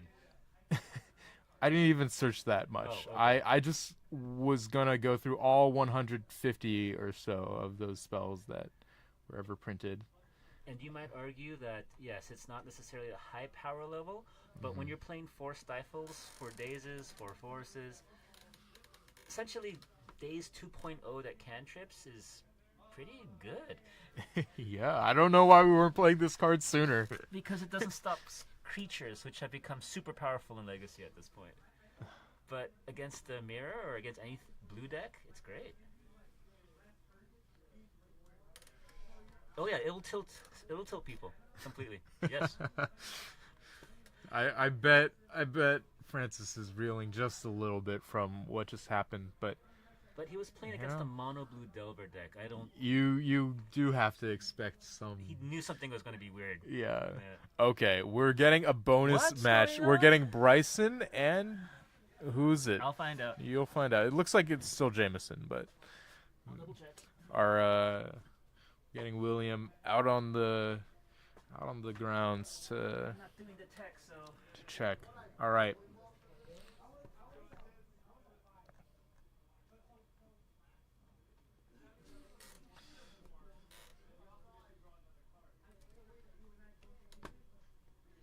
All right, so we're getting Bryson and Jameson, it seems. Bryson on his usual Dak Faden pile, affectionately named Ligma pile with the Chain of Smog Witherbloom Apprentice combo.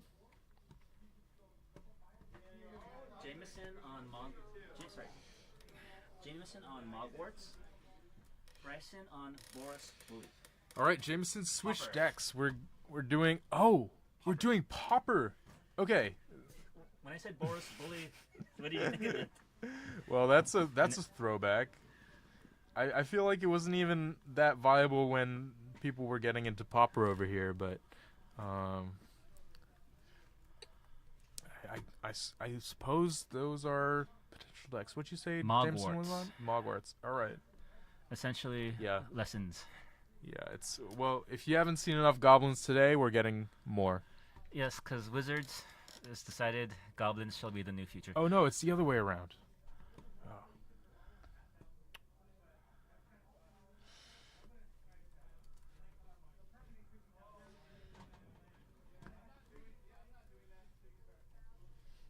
All right. Turn 1 Thraben Inspector with the Clue token. Did you see they're having a Thraben Inspector 2.0 coming up? Mm-hmm. I don't think it will really affect much in standard, but it might revolutionize some decks in Pauper. I don't know. Maybe Thraben Inspector isn't really up to snuff anymore, though. What do you think? I think it's a fine turn 1 play Mhm. because it does increase your, I guess, at this point, Yeah. artifact count. Mm-hmm.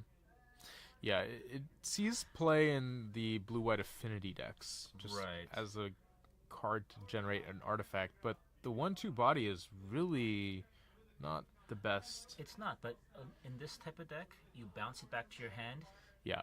You make it as a blocker. Yeah. It has some utility. In a deck that's running, Core Skyfishers, experimental synthesizers and all that, Right. then maybe it accrues some more value, but...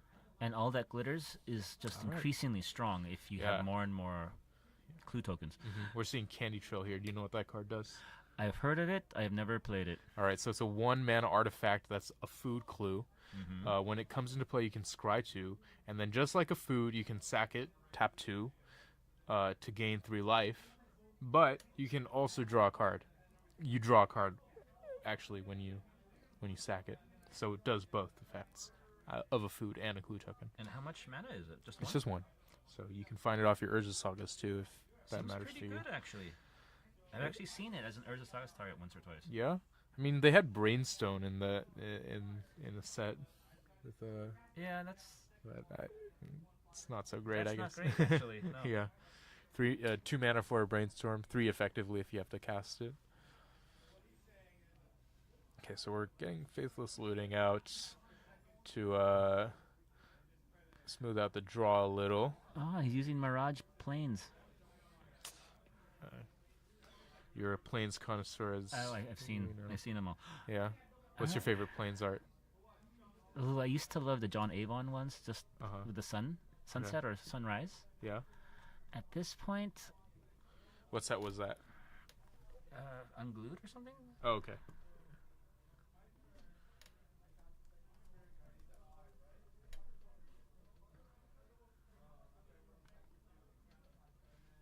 Try again. That's not it. It's All not right. unglued. That's Christopher Rush. You're right. All right. It's actually, this is John Avon, actually. Yeah, that one's... Oh, the... This is one of the- Unhinged. yeah, I'm sorry. Yeah. All right. Yeah. In foil, it's beautiful, except when it starts warping after it's been like, I don't know how many years. Mm. And then it's the foils get scratched, and then it's Yeah. just cloudy, and then it's like, why did I buy this? I'm not in love with the frame, but I know this is an iconic art for a lot of players. So I can't argue with that. Well, I guess everyone's missing AJ. It's been a while since we've seen you around at the shop. I'm assuming he's at work, making lots of money. I'd hope so.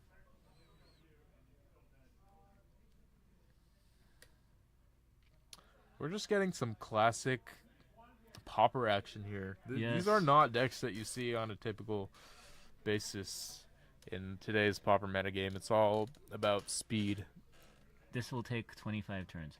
Just kidding. Actually, Mogwarts can win instant. I mean, And so can Boros Bully. It's pushing a lot of damage here. It's getting in for 2, 8, I 3, think? 4, 5, 6, 7, 8. Yes. 8. And 5 of that is lifelink. Right. Big swing. But life is a resource, so let's see if Bryson can pull it out in the next turn or two. Yeah, I mean, Jameson's sort of run out of gas here. He does have Palace Sentinels, which gives him the Monarch, but there's a lot of creatures that Bryson can play and, fight for it. Okay, we're getting the old combo of Deadly Dispute, sacking Ichor Wellspring. Just Treasure and draw 3. Yeah, just your, Ancestral Recall at home.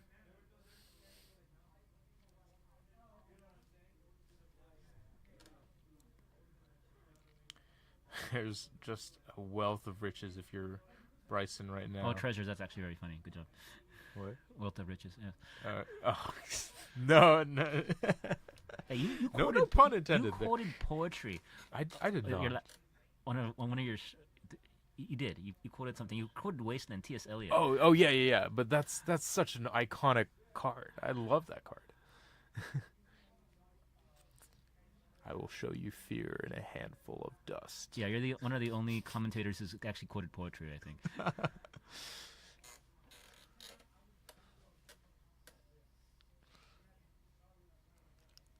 Okay, I have no idea what's going on. I saw a Putrid Goblin cast and it died. And sacked. Oh, sacked for mana, of course, for 2 red. And it should come back. I Yeah. think. No, Oh, he didn't cast it. He didn't cast it. Okay, we're thinking here. Give us some time. I mean, Bryson has a lot of options, but the way I see it, he's kind of just, He's floating right now. spinning his gears. Is all. But like you said, Jameson doesn't have a lot left in the hand. Yeah. But he doesn't know that. Bryson doesn't know that. Yeah, there's 3 cards in hand. One of them is a plane, so that's not that scary. All right, we're casting a Fanatical Offering. We're putting will to the test. Do you know what that does? No. All right, well, I'm sorry. they've printed Searching. 8 variants of Deadly Dispute in recent sets. So this is really? one that basically you get a map token instead of a treasure, which So you explore? yeah, you get to have a one-off explore. So you look at the top card. If it's a land, you put it in your hand, and if it's not, you can sack or keep it on top. And your creature might get a +1/+1 counter, which allows him to potentially sack the goblin again. Yeah, there's a lot going on in one card. And draw 2 cards. Yeah. And makes you a sandwich. And Yeah. Well, How does he fit all that text on one card? because we know what a map token does, but even then they have to fit all that text explaining what a map is. But eventually, I don't think it's very friendly for new players. let's not say that in front of a crowd who might be, considering getting into the game.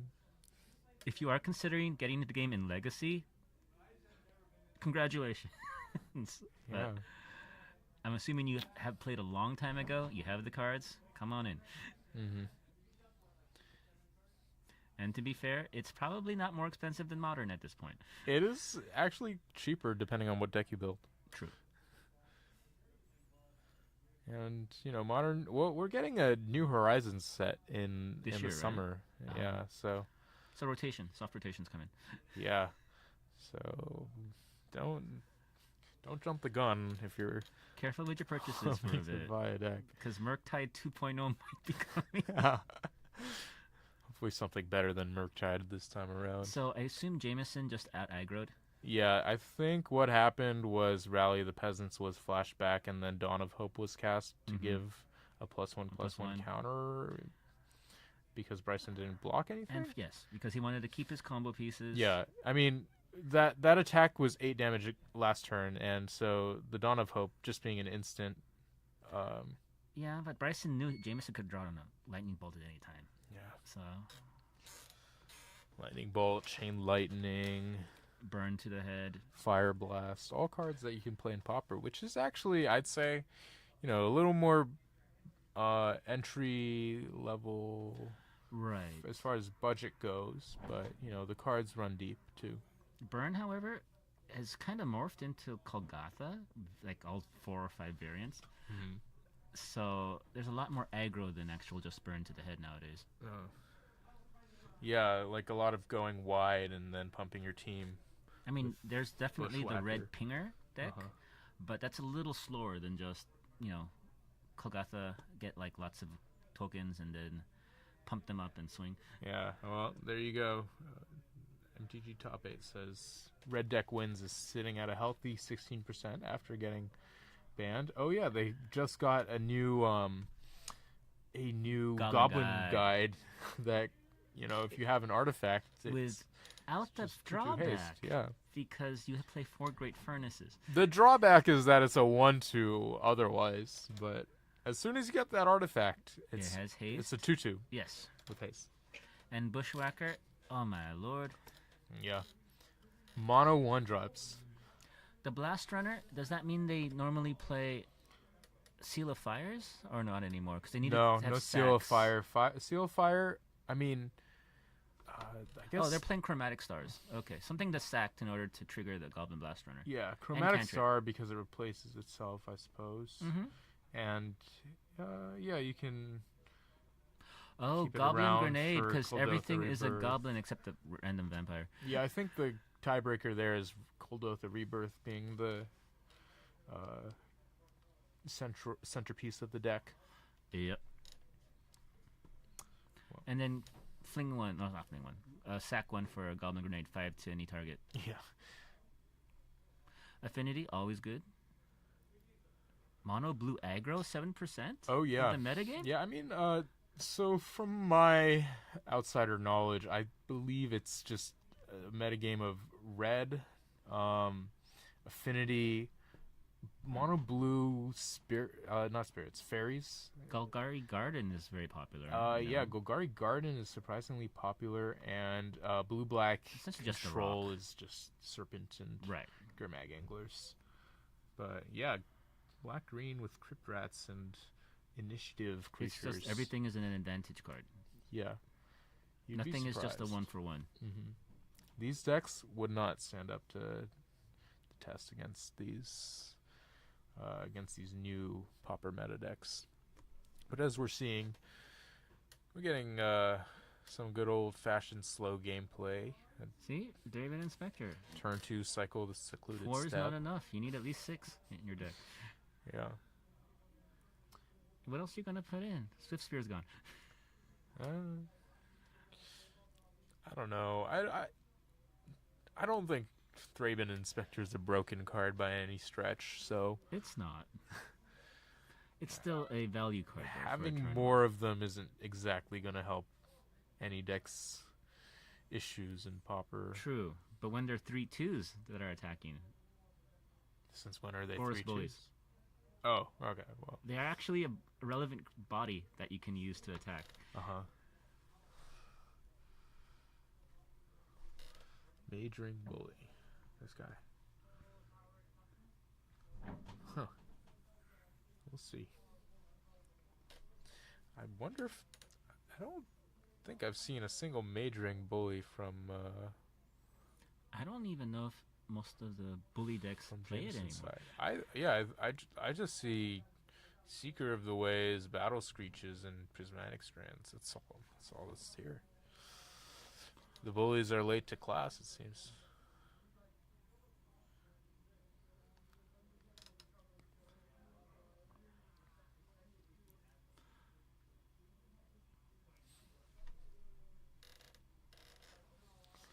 All right. Bryson survived till his turn 3. Who knew? This is exactly why Thraben Inspector is a fair and balanced Magic card. But remember, Pauper nowadays is all about value. Draw your 3 cards, gain life, or get a treasure token, or get your map token. All right. Well, looks like this game is being cut short because Right. round 3 pairings have just been posted. We're gonna get a new game with different players. Eugene's Over back? to you. Kidding. Yep, just kidding. We'll see. I don't know what Eugene's record is tonight. Oh, we've had Jameson here twice. We've had Eugene twice. Just, you know. Yeah, Jameson was sort of there as like a bonus, Yes. feature. But yeah, I'm excited to see what decks went 2-0 so far. Well, Mono Blue Delver actually. Sorry, that's a 1-1 now. Doomsday is 2-0 now, right? Doomsday? No, Mono Blue is 2-0. Oh, Mono Blue won it? Yeah, Okay, yeah. sorry. Wow. Right? Oh, no. No, wait. I thought Doomsday won it with the 2 Thassa's Oracles on the game 3. Was that game 2 or game 3? I think that was game 2. Are you sure? Game 3, Jameson... Gosh, I'm getting it all mixed up. Oh my gosh, now. we don't remember. Okay. No, Jameson Jameson won it because, Jameson won Francis tried to cast Children and then Disrupt won the game. How could we forever forget right. that And he had historic the Merc moment? Okay, got it. And my job is to just mess up Alan's memory. I apologize. It's all good here. We've got round 3, as I am diligently updating. And I will find out. Round 3, game 1.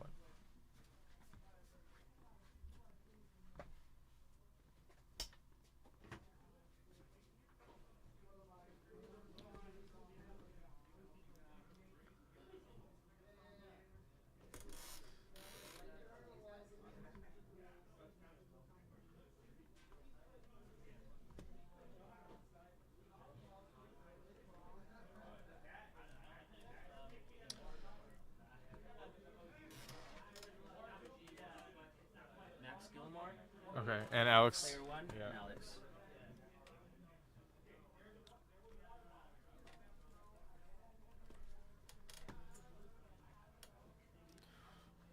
Alex has been playing several different decks recently. Yeah, never know what to expect. I think it might be initiative. I think he's won top 8 initiative recently, but he also loves waterfalls. Yeah, cascading. What's it? And Max Gilmore, he has recently, I think at Eternal Weekend, he was playing Teamer Delver. But I'm Is not that so? sure. But he was testing for it when he was still here before he traveled. Or he could be playing Beans, because I believe he loves Triumph of St. Catherine. He was one of the first ones who played it when it came out in our, in our store. Yeah, that's true. I was beaten by that at the Spellhold 1K event, round 1. I was playing Delver. Right. I think Expressive Iteration was still around at that time. Just blue-red. And that Triumph of St. Catherine card, as I saw for the first time, totally knocked me out of the water. It's the lifelink, the 5/5 body, and Yeah. it's 2 mana, so you can't daze it very easily. Yeah. If you kill it with burn, it comes back 2 or 3 turns later. And so I swiftly lost that match. It was my only loss in the Swiss, I think. I made it to top 8. Congratulations. Beat a 4-color control player, and then in the semifinals, guess what I saw again? Triumph? Triumph of St. Catherine for Max the was second playing time, because once you kill it once, even if you kill it once, it just comes back. It was Max, right? It was Max. Yes. Um, I think I'm not sure if I top 8'd that one or another one, but well, is that the one with the split? Everyone decided to split at the end and just played the last. I think you're thinking about the Win a Duel, perhaps? Is that... No. Anyways, I just remember getting $120, so probably not that one. All right, so that was probably the Win a Duel. Instead, well, we have Alex on initiative. Oh no. Yes. Boros Initiative. Red White Initiative and Grixis Tempo being Max's deck of choice. And Reflections of Kiki Jiki. Okay, well, we're getting a turn 1 reflection. Yeah, or Fable of the Mirror Fable Breaker. Mirror Breaker, right. Putting out a Goblin token. I love this card and I hate this card so much because the Goblin token just generates you a free land every turn. One treasure. Yeah, every format that Fable of the Mirror Breaker is legal in just makes me wish Hydroblast was also legal.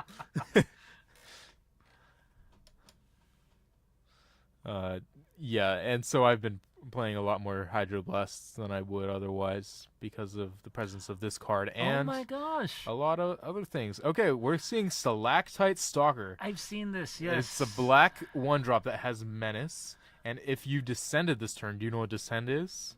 Yes. You get a plus permanent one counter. Goes to your graveyard Yeah. from anywhere, including your hand. Or your library. Right. And then you can sack it for 2 and a black, 3 mana, and give something -X, which is power. But in effect, it's a 2/2 on turn 1. It's a 2/2 on turn 1, and it can grow with a fetch land. If it was a fetch, it would have with been other things potentially dying. easily 3. Okay, 3. yeah. So is he going to attack with that now? Well, with the Goblin Shaman token or not? I think you still attack if you're Alex because you value the mana more than you do this, 2 damage that you likely can't block anyways. I mean, if you don't attack with the Goblin Shaman token, what are you doing? Initiative doesn't really play many Furies anymore. It's more Solitudes, so Okay. it's going to be card disadvantage if he uses a removal spell generally. Yeah, it was... And I don't know, does he have... Okay, he has a Cavern of There's Souls. a Cavern, which could matter here, although we have a Cavern of Badlands on the Archon? other side. That's interesting. Archon, wow. Okay, well, that's something Max certainly has to respect in a way, because it'll slow him down. This card is amazing against combo. This card slows down any multicolored deck. It's just really annoying. Yeah. I'm totally with you there. Which is why I always play 4 of them in every deck I have.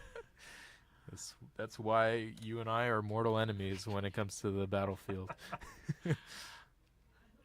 Is this? Okay. Is he's going after the land? Yeah. Okay. We're getting that ancient tomb out of here, and we're probably just not even attacking with that stalactite stalker because it'll just grow into a 3/3. Stop It is that now a 3/3. Stop the shaman. shaman from attacking. Though it still can make the mana. Yes, but as you know, red white initiative. A key way to beat it is just make sure you get rid of their Sol lands, Mm-hmm. and they can't get up to that 4 mana to start accelerating. If you Goblin Yeah. Shaman token can't attack, he's effectively at 1 mana. Yeah, I mean there is another land in hand and a treasure out, so hypothetically, Alex could play a 4 cost card this turn. Though Right. there's just it seems a Fable and a Chromox in hand with 2 lands, so not a whole lot of action after this turn. But the Fable has flipped, The Fable, oh yes, the reflection of Reflections, Kiki is now right. entered.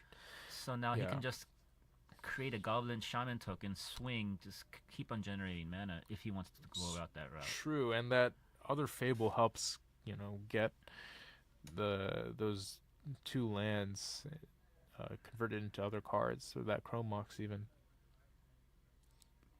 He's casting the other Fable. Yep. Yeah. And if I were Max, I would probably want to force this, but He is. yeah. Force with the pitching other force. Okay. Yeah, no blue lands in sight, but I was really confused what's going on, but no, it's a Grixis list with just bad lands in play. Oh, and a Daze, of course. But okay, we have a fetch land, so we're just good. getting our mana set up. Yeah, so the Stalactite Stalker, it's capped at how much it can grow each turn, just by 1 counter. Right. But the fact it can be a 2/2 on turn 1, Mm-hmm. it's a excellent card that in the end game becomes potentially removal or a combat trick Yeah. when you don't need it anymore. Yeah, it's certainly flexible in a way.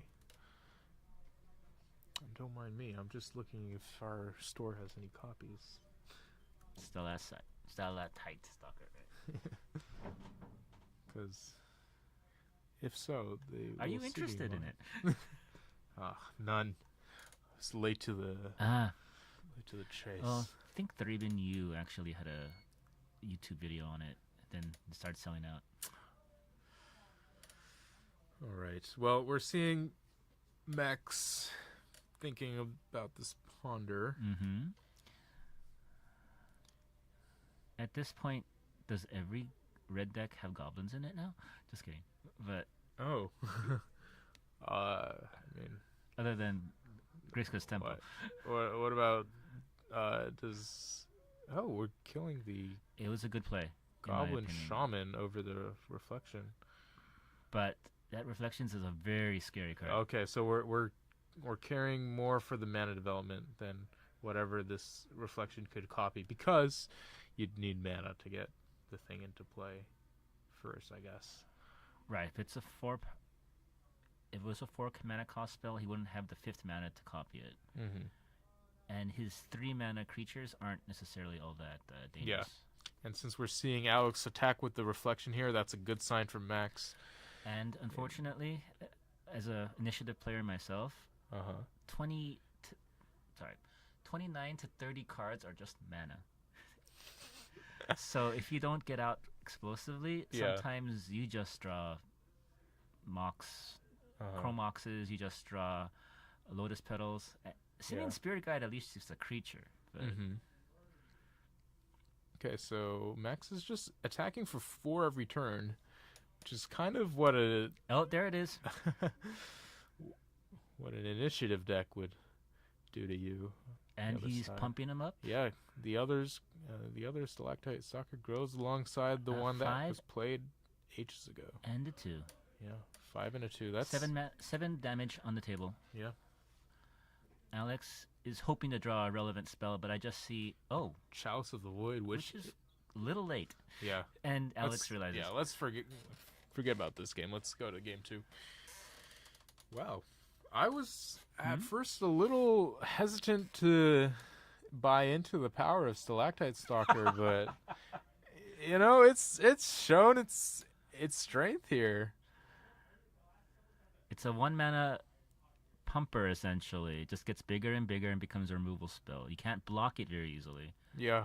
So I think isn't it mono black aggro becoming slowly a tier 1.5 deck now? I have no idea. Maybe.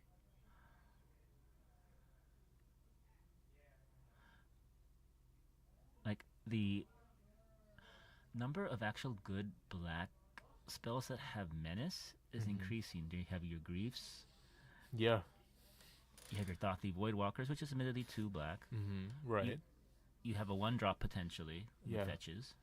Dothy just being unblockable because nobody plays cards with Shadow. Pretty much, yes. And your griefs will pump up your stalkers. Yeah, I mean, I've seen these Reanimator decks going to just pretty much mono black with just a red splash for Magus of the Moon in the sideboard. And Looter. I'm sorry, Faithless Faceless Looting. Looting. Yeah. Which I think is quite telling for how strong black is right now. But they've got other cards on their mind than the Stalactite Stalker, I'm sure. Oh, sure. Exsanguination Cavalry? I hear that's a reasonable spell nowadays, too. Oh, yeah. Menace and lifelink and pumps up other knights. I wouldn't have been able to come up with the name of this. There's this card and Ayara's Oathsworn, which are very impressive mono black creatures for anybody trying to aggro their opponents out. But yeah, this Exsanguinator Cavalry, 2 and a black, Menace lifelink, and whenever a knight you control deals combat damage to player, you grow that knight with the +1/+1 counter and a blood token. So it doesn't have to be itself. It could be a knight already on the battlefield. Yeah, a knight. And you can discard your bad cards and hopefully draw something new. Or if you're playing Reanimator, discard your animation target, draw an animation spell. Sure, yeah. What does the Ayara's Oathsworn do again? Ayara's Oathsworn is a 1 and a black Menace 2/2. So already it's forced to be reckoned with there. And then whenever it deals combat damage to a player, if it has fewer than 4 +1/+1 counters on it, put a +1/+1 counter on it. So it can grow up to a 6/6. And when it does, it just it's a demonic tutors for free. I mean, that's Magical Fairyland, but it has menace and it's a pumper. I like it. Yeah, so it just deals more damage incrementally. 2, then 3, then 4. And it's a knight. It's a knight You're for gonna your make a knight your Exsanguinator Cavalry. Yeah, you can Cavernous Souls Knight and be off to the races. That was not a pun. I was gonna say Knights race. You're just rolling tonight. What can I say? All right, we're heading into game 2 as players shuffle up and cut. Right. Alex is going first. Let's see. I assume Alex had no idea he would get beaten by Stellacite Stalkers. No, I don't think that was on his bingo card. Especially with his 4 Chalice of the Voids. And he's going first. Okay, yeah. I mean, if you're Alex, you definitely malt a Soul Land or a turn 1 Chalice, maybe. He didn't have a bad hand the first time with 2 Fables. It just somehow Max had the removal. Max had a huge creature by turn 3. It's honestly out-tempoed. It was a perfect Delver deck without any blue cards. Or blue mana for like 5 turns. Yeah, and huge heads-up call for getting rid of that Goblin Shaman token. That was a play that I was impressed by, but I think I learned a lot from because, you know, getting to copy something with Reflection is always quite scary, but... Right. You know, it costs mana to do that and mana to play the thing in the first place. So, yeah, you know, cutting this initiative deck off of its mana is really the best way to attack it. And they don't normally have many basic lands, so the fact Alex started with one is impressive. Yeah, and there's no Chalice in sight, so cast your Ponders, your Brainstorms now. But this is an extremely slow initiative, turn 1. Yeah. Nothing happened. Nothing. Just an unwastelandable mana source. I'm assuming he has the Sol land for turn 2, but Daze is online. Sure is. All right, so we're getting the good old DRC into Mishra's Bauble. Just I wonder if he took out the Delvers and is using Stalkers. yeah, now. there's no way that Max is also playing Delvers. I think it's probably, if I had to guess, it's probably just Bowmasters and Murktide regions. My only issue is the blue count is so low at that point. Huh? Yeah, might not even. We'll see. At this point, this is turn 2 initiative. Okay, no, we're getting turn to Fable, Yes. which is Dazed. That's met what we with the thought. days. Yep. I mean, Unless there's a Simian Spirit Guide in there. No. Okay. okay, no spirit guide in sight. I think 3 Alex might different just, cards. be getting out tempo this game. No delirium quite yet, but all we need is one more card type. All right, he has the 3rd land. Of course. I don't know if he has. Okay. We have Blood Moon, it seems. Yes, but he doesn't have any planes or some type of way to get white mana. Otherwise, he's just knocking himself out. Yeah, I mean, you don't have too much as far as white creatures go, do you? You have the Archons, maybe the Solitudes, but those really don't cost much mana. They cost 1. I mean, 1 color, 1 white mana. Each. Yeah, I mean, but my point being, Solitude, you're most likely pitch casting anyhow. True. Seasoned Dungeoneer is also only 1 white. Yeah. But there are planes in Alex's deck. I know that because of the first chapter of the initiative, or the first room. Right. Okay. This feels like a Pauper game at this point. Turn 4. Turn 3. Turn 3. Interested why Alex held onto that Blood Moon. We saw it do a lot of work against some of the control decks earlier. I think he's trying to make sure it's not dazeable. Yeah, but wouldn't you rather have your Blood Moon dazed Just run and into then it. have your initiative creatures? And Max is trying to get a non-blue, well, one of the few cards he couldn't get with Flooded Strand. There's a now he's got. Solitude in hand. I'm sorry. Mm. Was Max trying to fetch a Badlands? By accident. With yeah. That happens. I believe Alex is a judge, so he does pay attention to this. Yeah. Oh, Modern Horizons wish list. A 3-color fetch land, maybe. Don't we already? Oh, 3-color fetch land? Oh, okay. Oh, but it can only fetch basics. Would that be? We already have something like that, though. Do we? Prismatic. Oh, Prismatic Vista. Vista. Of course. Yeah. Maybe Prismatic Vista 2 is what we need. Just put a 2 on the card, and then just like Thraben Inspector. So you can have 8 of them in your deck. Yeah. Yes. All right, we're surveilling away a Brainstorm. Is that a force? He's surveilling away a force. Oh yeah, surveilling away a force with the Brainstorm. Well, now that scares me. He put a force in his graveyard because Yeah, he I- doesn't need it.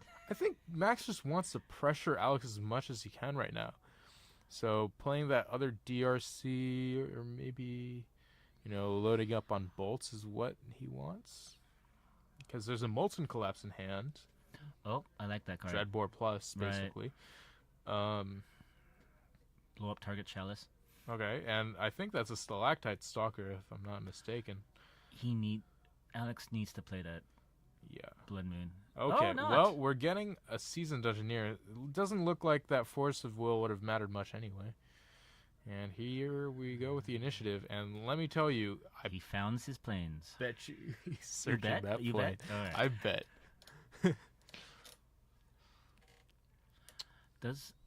I'm sorry, is Dragon Rage Channeler live at this point? Is it Yeah, 3-3? absolutely. It's So the initiative's going back and forth. yeah. It's actually quite risky for Alex to put that into play because, I mean, what's going to happen, I assume, is Max is going to Molten Collapse the Seasoned Dungeoneer, so that way he can Keep on attacking. keep attacking, Then he has keep the the initiative. initiative. That's going to be a 5/5 Dragon Rage Channeler soon. I don't think that's how it works. Oh, with the the counters. initiatives. Yeah, Yeah. of course. Everything pumps up at that. Yeah, for sure. He got me there. Is there a basic in Max's deck? No, he's just using this opportunity to shuffle after his Brainstorm. What cards are in there? I like it. No basic? Oh, no. Grixis is normally they have at least one island. That's what's Well, if you're running 3 colors and your 1-drops are spread across, right. red and black and blue if you count days, then it's... At the same time, though, Alex has the Solitude. Maybe he doesn't have another white pitch. He has a Swords to Plowshares in hand, too. Okay, so he's... Okay, got it. Yeah. You called it. Yeah. I mean, And- this is what I would do if I were Max. And, yeah, this is the most pressure. Alex can Blood Moon Max out of his mana, but will that be enough? He needs something to block. Yeah, I don't think so, because there's bolts, And he's going to pump up one of his creatures very soon, or he's dual the Scry option, but I think he's going to pump. Yeah, at this point. Which could be a mistake. Because Alex has that sword, so he's waiting for it. Yeah, I think what Alex wants to do is he wants to get the most out of this Solitude, which is a reasonable... All right, they're trying to figure out where they are at this point. Okay, yeah. So they're using one dungeon, but okay, No, now they're doing now two they're separate fighting dungeons. at this point. Yeah, 2 separate dungeons, 'Cause they can't and the figure out where they're initiative going. being its own thing. Yeah. Yeah. There are other dungeons, just no one ever uses them. Yeah, but that's a different mechanic. You just venture to the dungeon instead Right. of taking the initiative. It feels like Magic should use more of their D&D value property. Well, Dungeons and Dragons. I think they're taking. Baldur's quite Gate big 3 did advantage very of it. well, from what I heard. Oh yeah.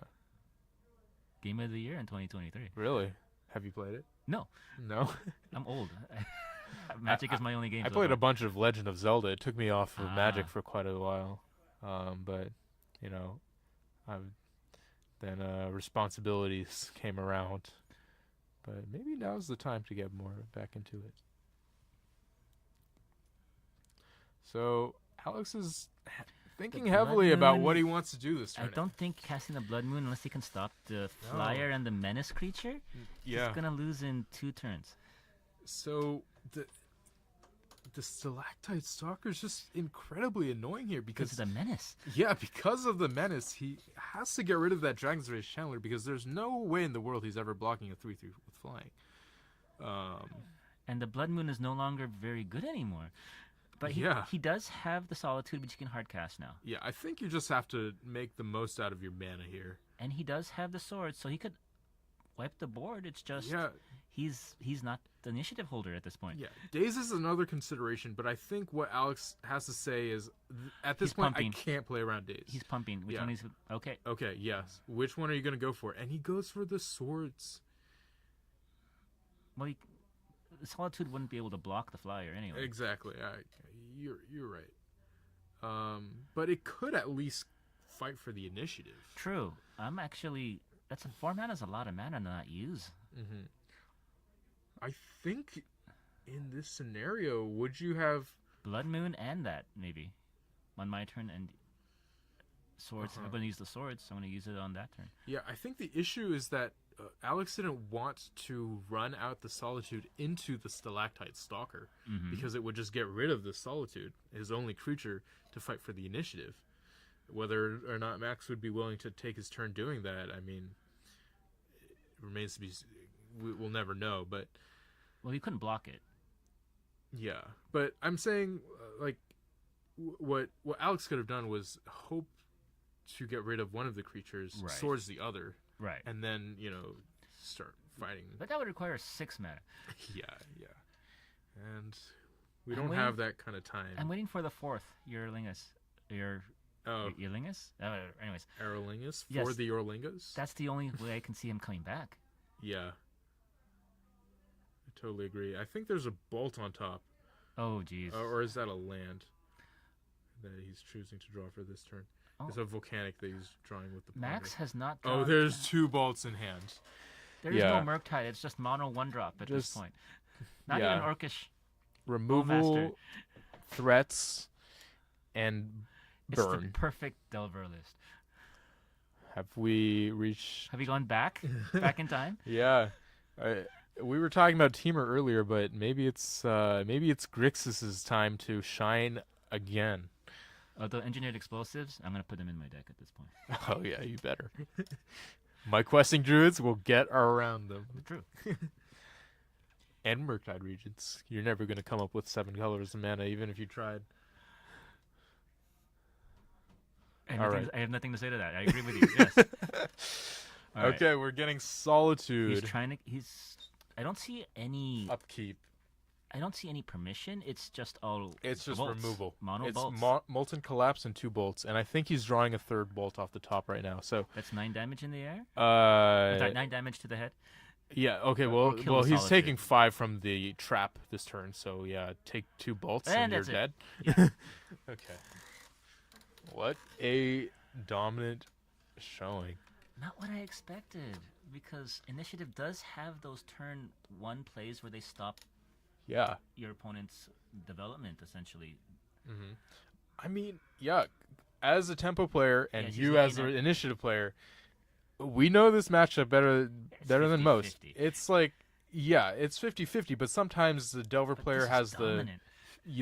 the force of wills in hand. You've got the Right. caverns. You don't have the caverns, right? You know, sometimes you've got the chalices, and we can't do Sometimes- anything about that because we're on the draw. Right.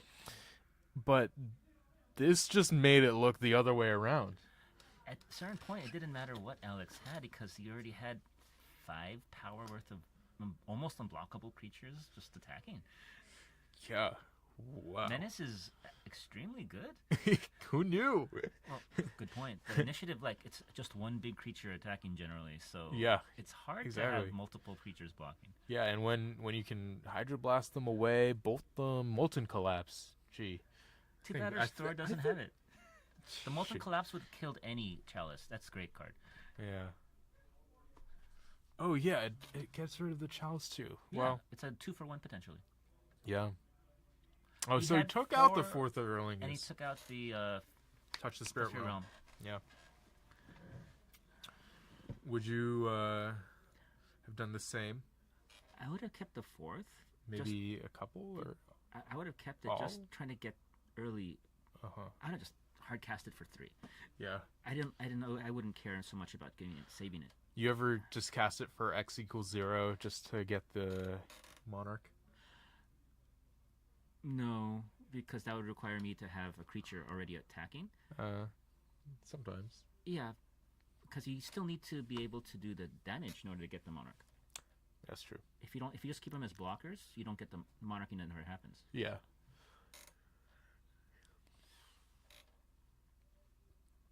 It's hard to envision a case where you would be able to play something before that. Well, you could do an Arc on turn 1. That Arc on turn 2 turn too. 1. Yeah, with a Chrome Mox, maybe a Lotus Petal. And at that point, it's kind of disgusting because then you had at least 2 hasty knights, 1 Archon, Yeah. and the Monarch on turn 2, and their development in lands is stopped for at least a turn or 2. The fetch lands take 2 turns to use. Yeah. 1 spell a turn. Your tempo is great at that point. Mm-hmm. So yeah, I think, but Alex had a Fable hand both game 1 and game 2, which Yeah. normally is excellent, but it just Mm-hmm. Max had creatures easily able to block it, or he had the removal for it. Yeah. I mean, yeah, don't get us wrong. Fable's still a very, very powerful card, and whenever I face it, I feel like I have to force a will that. It's a What was it, 2 just for friends? 1, 3 It's for a 1. 3, 4, 5 for 1. I don't know. I mean, Gets it's you a 2 treasure creatures, and it, token. you know, It gives you discard draw. It's Yeah. Potentially never stops giving value if the Fable flips. yeah. But do you think it's going to be, I don't know, power crept out? Maybe not. Maybe it's just what a 3-mana card has to do these days. That's a little scary. It does everything. Yeah, it really does. It searches for your combo hate too. If you get it turn 1, try to get something turn 2. Yeah. It helps you dig through your deck. Mm-hmm. Provides a lot of velocity in terms of mana, in terms of board presence, and finding the relevant pieces. I'm just so impressed. Max won game 1 on 1 mana. That wasn't even blue. Yeah, for a good amount of time. There was a Badlands, then followed by Wasteland. He just cast Stalactites and then just attacked for 2, 3, 4, 7. I was Yeah. like, oh my gosh. I know going under is a thing, but that was impressive. Yeah. I was just talking about the match that happened. What now that it's 2024 and we had all Oh Lord, it's 2024. all of the 18 sets or so that came out last year, what do you think is the one legacy card of the year that defined 2023 for you? Oh man, there's actually several. Yeah. But I think Atraxa Atraxa. is one because it Okay. literally redid Uh-huh. elves. Yeah. No, sorry, I apologize. Orcish Bowmasters is number 1. Okay. No, that's Yeah, I was going for Lord of the Rings first, but right. I mean, there's a lot of bangers from that set. I'm afraid to cast Mother of Runes and it just dies. Yeah, You still play it, but it just dies. it really, yeah, it's. Painter mean- went down to 3 Tinkers. I mean, Goblin Welders for a while because it just dies. But Yeah. they decided, why not go for it? It's just that strong a card. Yeah, Atraxa was certainly a force to be reckoned with. We had the One Ring too, but I think that's more of a modern card, Right. a little more niche in Legacy, though still powerful. It killed elves. Like, it killed combo elves. Mm-hmm. Orcish Bowmasters. Oh. Of nature is never a thing. Yeah, nobody ever does that anymore. It's all about Fiend Artisan now. It has 4 elves in that deck. In elves. Yeah. It's Newton made it. Oh yeah. It's now Newton Hang. essentially the Rock. Yeah. Just a Cradle Control, as he calls it, or Nightmare on Elf Street. Fiend Artisan is a great card. It really is. But we also got cards like Broadside Bombardiers. Right. Those are EDH cards, right? Yeah, They're those not are from actually the main sets. supplemental Commander products, but Right. they go straight to Legacy. Not much from March of the Machines, I don't think. Not Elves dying. Yeah, unfortunately, Elves are not doing so well in this And day then and age. Dominaria, you had Sheoldred. Oh, that was That was last year? 2022. Okay. Yeah. Got it.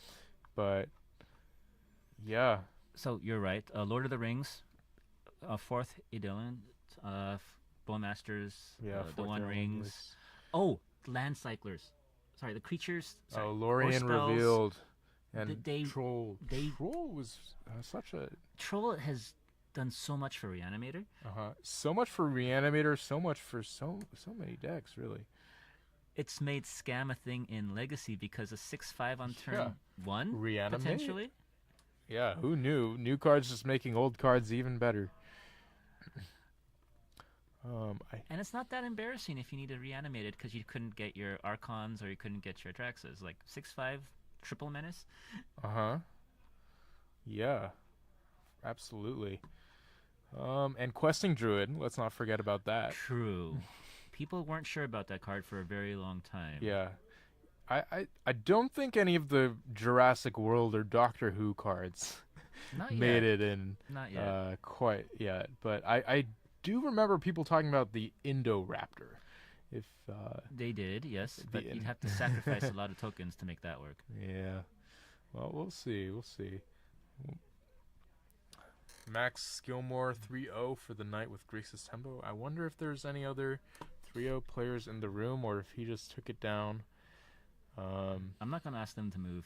They seem very Yeah. happy just discussing the game. We'll see if we can get a 4th round here. Otherwise, maybe we'll cut the stream short and say And head on home yeah, for the good first night for everyone. stream of the new year. Uh-huh. Generally at our store, while some players do like playing round 4, a lot of them have decided, hey, I have kids, I have spouses, I have things to do the next day at like 5 a.m. in the morning. So not everyone stays to play. No. But me, on the other hand, I've got nada. So Oh, you finished school, right? Completely? yeah, and I Congratulations. finished my grad applications as of yesterday. So How many places? I've applied to 6 places, and they are all very ambitious. No safety school? No, I figure if I were to go somewhere for grad school, I might as well go to a good program. Loving the commentary. Yeah, it was my friend. Ah, I okay. sent them the... Yeah, elves are dying everywhere at this point. From Plague Engineer to Oakrish Bowmasters, it's just an elvish massacre.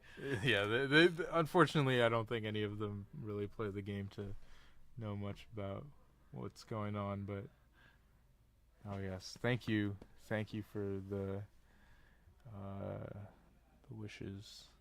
Now goblins, however, they're all 2/2s, so they're fine. Oh yeah, goblins are living the dream. Yeah. Humans, not so much. Yeah, Is I your don't think friend- anyone's really been doing humans in Legacy for a while. And they're trying to do Goblins it in has a Pioneer, little bit. maybe. No, not even. Not even. Okay. I mean, maybe Modern Horizons 3. Let's cross our fingers. They'll What? bring something. Andrew, hey, good evening. Oh, hey. What is happening? You missed the stifle action. Mono blue, Delver. Delver. But 4 stifles yeah, main. It was a thing of beauty. we're just And disrupt. shooting the shit Disrupt happened 2 or 3 times in that match. right now. Oh yeah. Do you know what the card Disrupt does, Andrew? Well, for all the audiences out there listening, it's a blue instant that counters target instant or sorcery spell unless its controller pays 1. And even if it doesn't. But wait, it gets better. You get to draw a card, even if they pay for the spell. Yes, it's essentially a bad days that cantrips. I love it. A bad days that cantrips. It can't stop creatures, but it's beautiful at the end of a counterspell war. And what we just saw was Max Gilmore playing Grixis Tempo, featuring Stalactite Stalkers. Right, a new card coming out in, I And think, of Caves of Lost Ixalan? Caverns Lost of Caverns of Ixalan. Ixalan. Yeah. It did work. The biggest one got to 5/5. Oh yeah. It starts out innocuous, just as a 1/1 that maybe grows into a 2/2. On turn 1, though. On turn 1, it's a 2/2. It's with Menace, better than Isamaru, better than Ragavan, maybe even.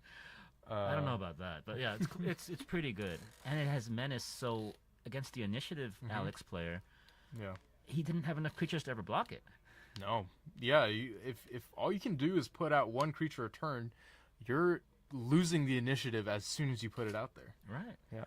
And then in game 1, it was Eugene, and then he was playing against Ben, and he got what was that 3/3 for a striker?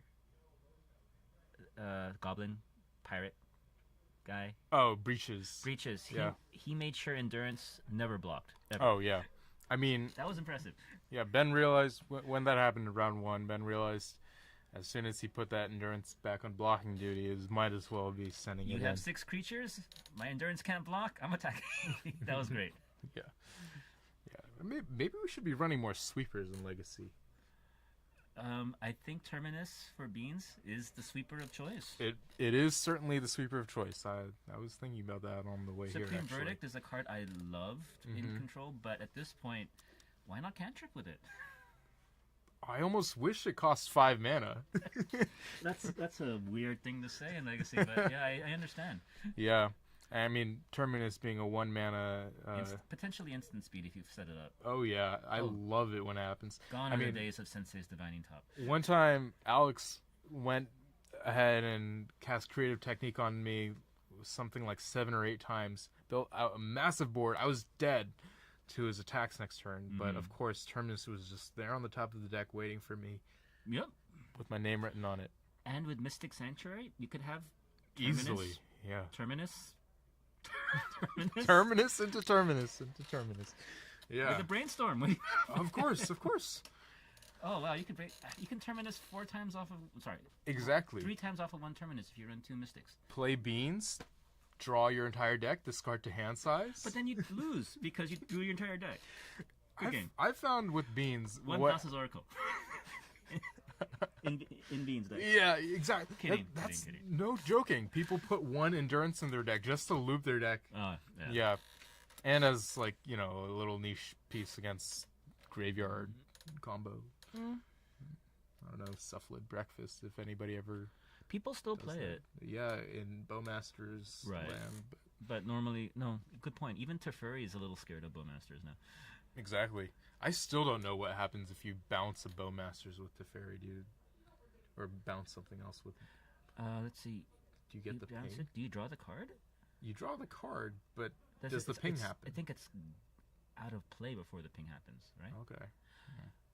I'm no judge. But at that point, so you bounce it out, but then you just put it back in and kill it the next turn. Yeah. But you protect itself for one turn. I guess so. For a yeah. combo? Yeah, maybe. And then we still have Painter in the format, which is possibly one of the top 2 or 3 decks at this point, from what I see in the results. Really? Well, which Painter do you want to do? Mono red, strawberry, or mono blue? I've seen Rakdos put up good results in Yep. paper, especially because they have Chaos a Defiler. One of the cards we will not see on paper, unfortunately. I mean, in online, unfortunately, which Yeah. would make the deck even better online. Wow. And just like Triumph of St. Catherine, we're not yeah, going to Triumph see of it St. online Catherine. so far. I think the meta right now, it's got to be like something like Beans, Control, Reanimator. Reanimator is 50-50 deck, so it's if you ready for it, it dies. But people want to play fast online, get do their things. Yeah. It's a good deck. I find that it's like sort of the most resilient it's ever been, because if your Atraxa or your Archon doesn't work out, what you can do is just brief them, and then they don't have a meaningful way to interact with you. Modern Horizons too. Yes, it's a creature format, Andrew. Exactly. All of these effects that used to be spells are now attached to creatures. Yeah, exactly. We should see a creature that comes with a sweeper that is just one-sided. That's a miracle. Well, that may also be a miracle. I mean, there's some that are printed, but unfortunately none reasonably costly enough for Legacy. I have no idea what just happened down here in the stream overlay. Let's see if they're around 4 setting up. What's up? Oh, okay. We got the players' cameras back. Seems like players are just chilling. Oh, they're still chilling. They're still talking about their matches, just as we are about. You want to shove them out? And just No. All right. I think they're fine. Would you like to play a game of guess the card or something? I don't know. You can already tell. I have a horrible time guessing cards' names. There's or like a bunch figuring of out cards' names. tokens, March of the Machines next to us. I probably shouldn't mess with this. They used to make Warhammer, I think, figurines in this room. No, really. Yeah. I remember this format fondly.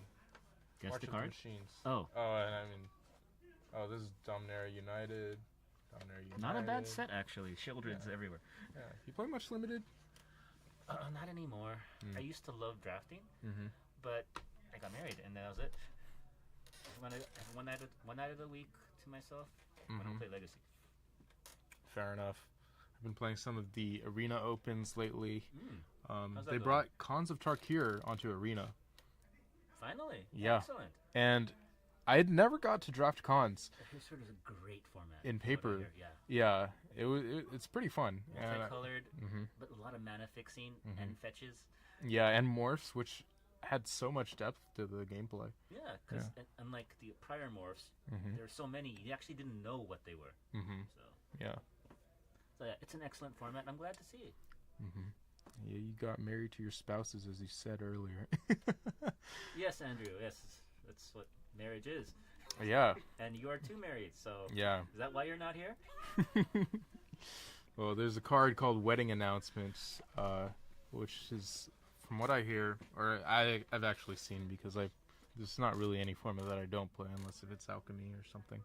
But it's quite the card in Standard. Oh, yeah. Yeah. It draws It's you $20. cards. Yeah. Oh no.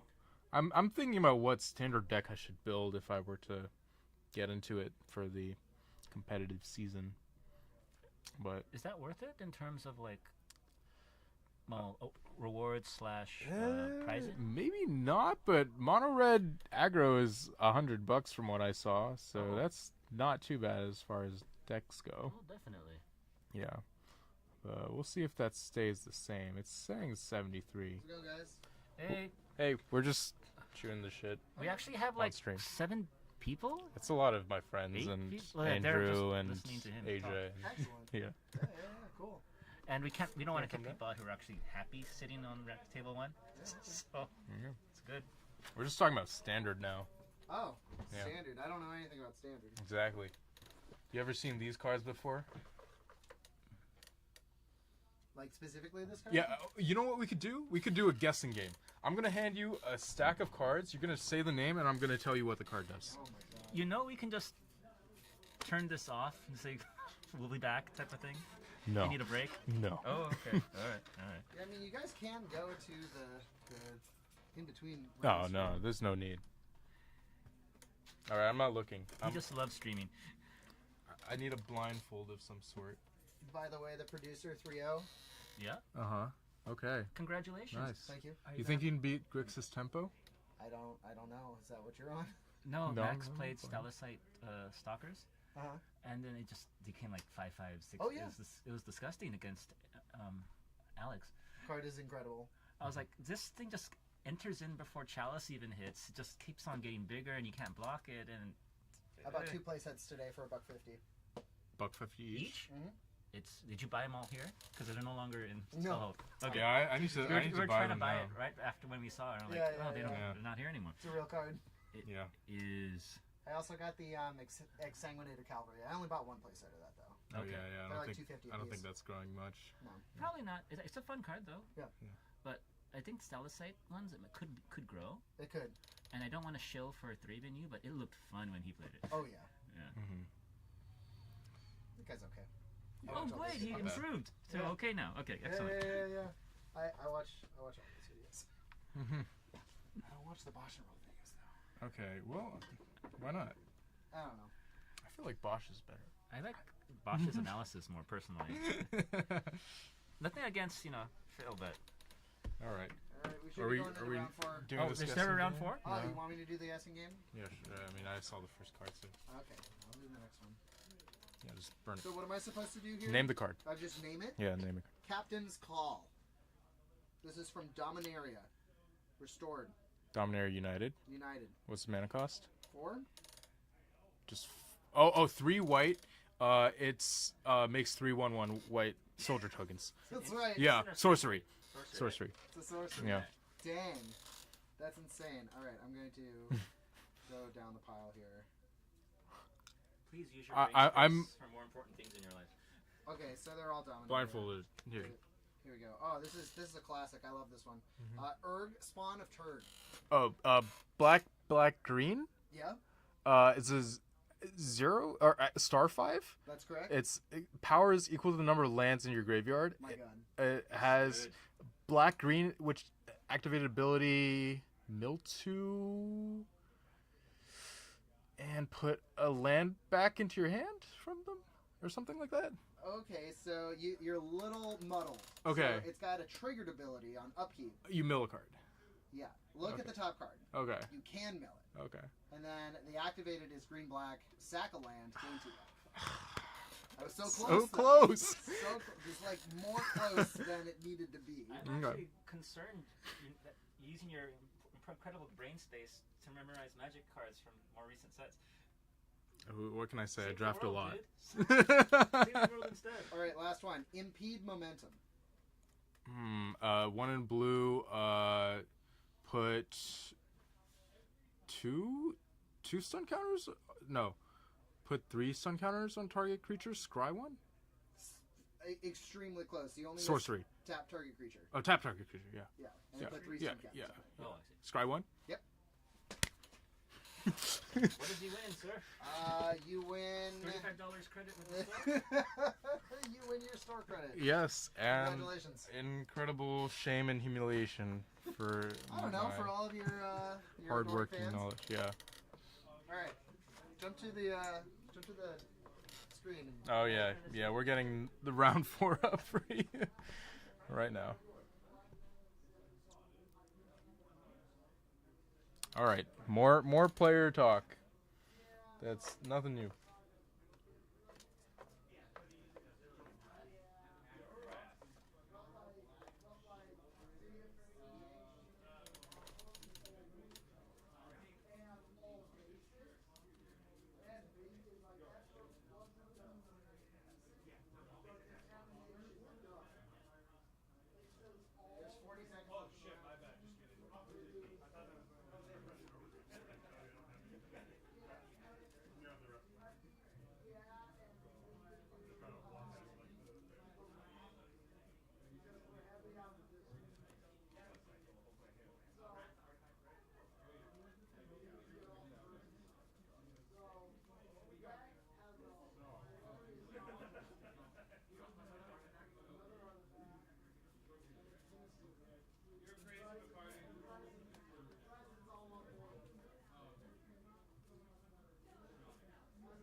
We're getting the dice rolling championships here on screen, live from Orange, California. We are on turn 2 at this point. Of turns? Round 4. Okay. Beans versus Death and Taxes, and of course Death and Taxes is somehow fighting on even though it doesn't draw any cards. No. It still fights. Fighting through the beans.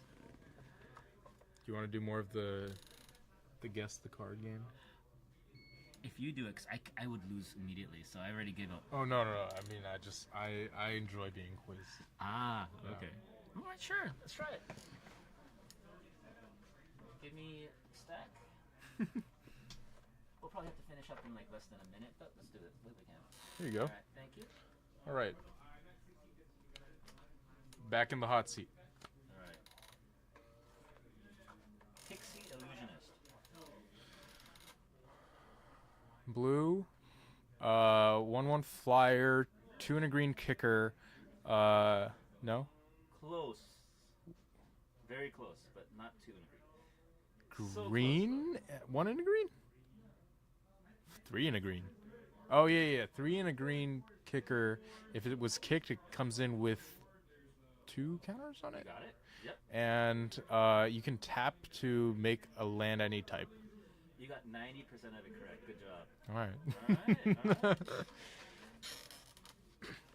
How many of these? Okay, I can't even pronounce this. Zar, Hojanin, Sion, Ifrava.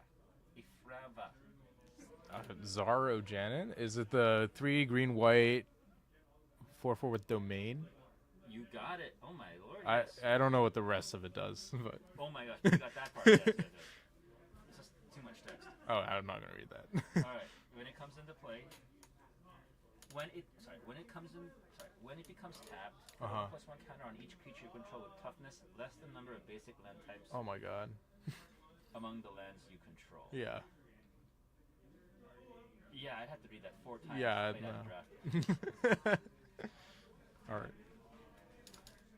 Thank you. I think there's a... Dominator United, everybody.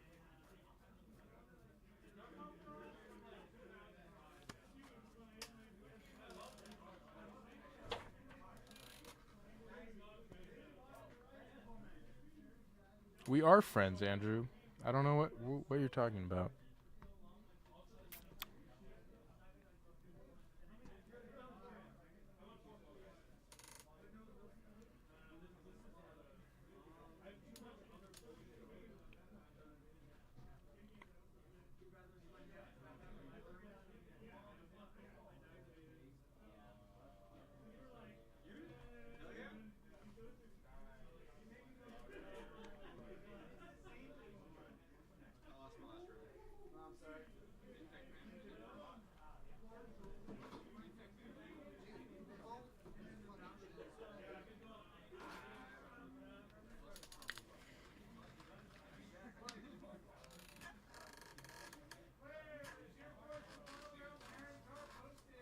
We're just getting word that round 4 is up, so we'll get you the final round very shortly. Please stick with us.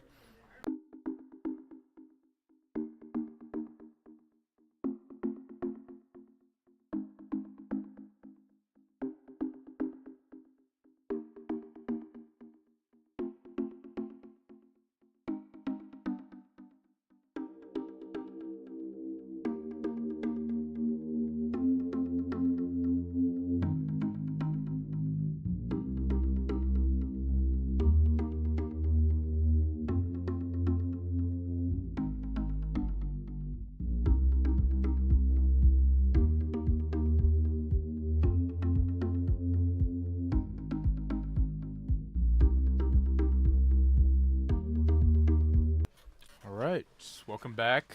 Sorry, Beans and Death and Taxes just finished on like round 5 of turn 5 of turn. And who won? It looks like they drew. Of course. I can't see how anyone would win with that. You lose Terminus in the board, so I don't know how you win from that. Yeah, that's a draw in my eyes. So it looks like what we're getting as our final matchup is Max on Grixis Tempo, as you We saw just last saw. round, the 1-3-0. And the master. other 3-0 are, Pretty much, yes. Our Lord and Master producer. yes, our producer, Eugene, with the Vile Vile Goblins Goblins. deck that you saw. Now, given how much Max has... Oh, what's that card again? The one that destroys target creature, and if you descend, you destroy a one casting cost permanent or less. Oh, that's Molten Collapse. And it's so good against Vile, it's disgusting. Oh, yeah, great. Kills something... I guess Vile's the only non-creature permanent that the deck runs, right? Right. Yeah. So Vile gets rid of any other creature, which Tokens. broadside bombardiers or something. Right. Yeah. But interesting enough, it's sorcery speed, so he'll get some value off of it. Potentially. Yeah. And it doesn't cut off Namesticker Goblin from making the mana.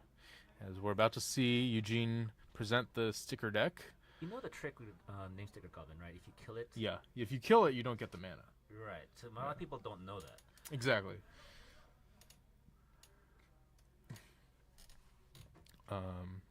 So instant speed reaction to Mhm. it could actually stop the tempo. The Yeah. Turbo Goblin's deck in its tracks. Yeah, like Swords to Plowshares or a Bolt. Or just- Solitude. Yeah. Right? But you have to keep the mana open unless you're playing one of those pitch spells. All right, so we got some bad flips, it seems, for Eugene. 2 4s and a 3, it looks like, for Ooh. the stickers. I think that's as bad as you can get. Yeah, It barely pays for itself. yeah. So the sticker goblin is just going to be a slight boost. He's boarding them out. Yeah, maybe. Yeah. I mean, you don't get to reshuffle that sticker deck in between games, it seems. No. So Not to my knowledge, no. yeah, what you get is what you get. Do you actually board them out if you only get 4s? If it's 3, or if it's a 4, I don't know if it's good enough at that point. Okay. Interesting.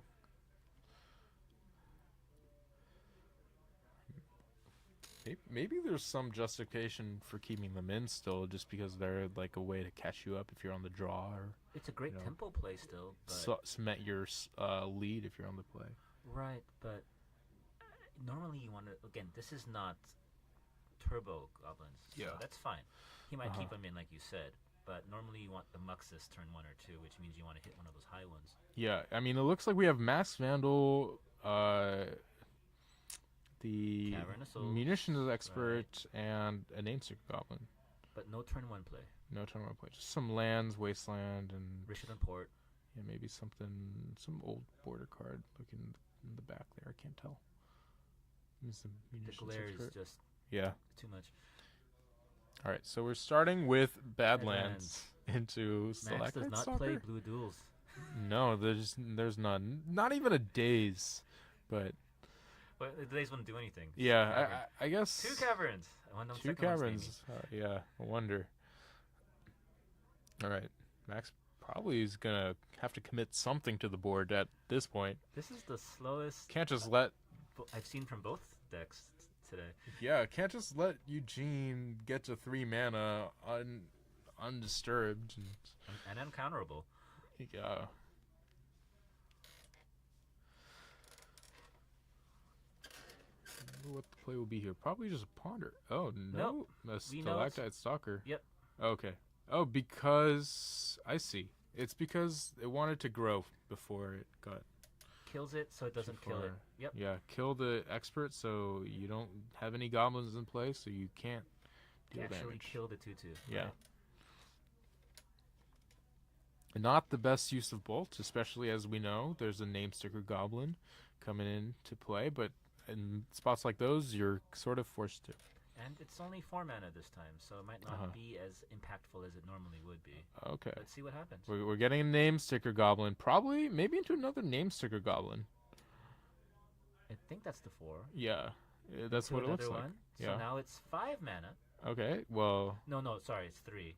So it's still 3, 4 mana. yeah, you still have 2 mana left over. Oh. No, wait, no, yeah, 4. 4. Now it's 4. Gosh, I can't do math. But I don't think he can 4, 5. use the Cavern of Souls at this point. So yeah, he's getting forced. Yeah. So yeah, there was 5 mana in the pool at the end, and 5 or 4? so you go up to 4 with the first one. Right, but the second one Then is you. on a 3 sticker. Oh no, it's on a 4 sticker. Oh, okay. Yeah. Okay, so yeah, 5. Yeah. And getting wasted. So now it's a 3/3. Super Yeah. blocker. Wasting the waste. Valid line of play. Interesting that was the land that was put out by Eugene. But So blue's tapped. understand. But he found the second land. There's third another land. one. There's a Murktide region And in a here. Dragon's Rage. And a Dragon's Rage Chandler. That Dragon's Rage Chandler is a little bit Tiny right now. far away from being Delirium. But half the time you don't care if it flips. You just want to shuffle. I mean, you just want to be able to go through your deck so fast. Yeah. We were talking about whether this game would be really fast or more grindy, and I think it's looking to be a little more drawn out. I think so, but I think if the Rishidan port doesn't stop the mana double blue, that Murktide's coming down and going to take over the game. Oh, yeah. I'm sure Eugene will pick the right color. Yeah. Stopping that double blue. But I think there's some merit to keeping that Murktide in hand just as a card to pitch to force a will serve. But maybe that Well, he doesn't had the matter Ponder, because so- of the caverns. Yeah. Yeah. It's a tough spot either way if your name is Max Gilmore. I think Max is favored at this point, Really? personally. Okay. You think We'll see. Eugene is? I mean, Max has ways to go before drawing into another land or another blue source. And it looks like it's just a Rishadan port. Oh, off that's the double top, so- port? That's disgusting. Yeah, it might be difficult for this But it's a Murktide to 3/3 come now. down. So, Yeah, and that's yeah. it's Tarmogoyf level at this point. The Stalker is growing to a 4/4. And he drew a bolt. Hello from California, Paradise, and oh, thank you, Rimfire. Why, thank you. Andrew, yes, we are friends. Okay, so yeah, Max is getting double ported in upkeep, off of blue. This feels like Good call. Okay, well, there's a blue source you can't port right. effectively. But unless Eugene draws something that affects the board, I think there's enough blockers and just toughness on Max's side to just delay the game. Yeah, and I think, well, this Stalker is currently a 4/4. It's getting bigger. It's getting We have bigger, fetch on the table. and you might just want to crack that fetch right now. Let your blue sources be exposed to the ports or the wastelands, because as soon as this Stalker grows one counter bigger, it just outclasses the entire board. Well, Max is still getting his 3/3 flying through, That's true, so he wants the board to be gummed up. I suppose. Yeah. Well, cracking the fetch before end step, just so the Stalker grows by Right. 1. Because it's only on your turn. Because at this point, I don't think Goblin Lackey is really a concern, because whatever Eugene might have off the top, he can cast. He has 6 mana. There's nothing he can't cast. So Exactly. Even through a daze.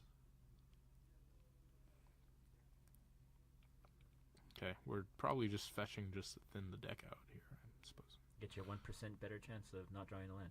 Yeah. It's ever helped me anyway.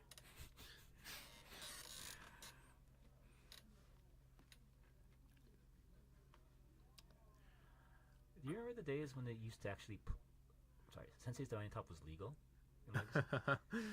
Oh, those were indeed the days. Can you imagine that nowadays? Oh man, If they should on if it Man was Top. still It's legal. not that bad. It was not about a power level issue. Yeah, it was just about time. People didn't know how to play fast. Except now, what events are being played that I don't where know. time matters and I mean, other legacies? than that Eternal Weekend thing, Yeah, I mean, and then overseas they have theirs. I guess Eternal Weekend, but That's once a year. once a year, of course. I think that's okay. Maybe we can have top again. 4 terminus back in the day, Yeah, and counterbalance too. and then we just ban beans at that point. Okay. Oh, the mana's up. So this Masked Vandal was just played naked to the board just to have a additional blocker. Yeah.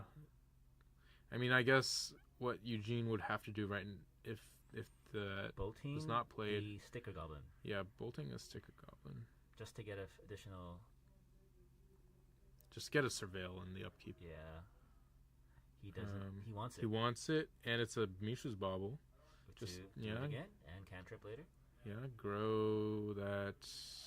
It's a 6/6 now. Stalker, Yep. and it's a Vial off the top. Nothing to be worried about if you're max.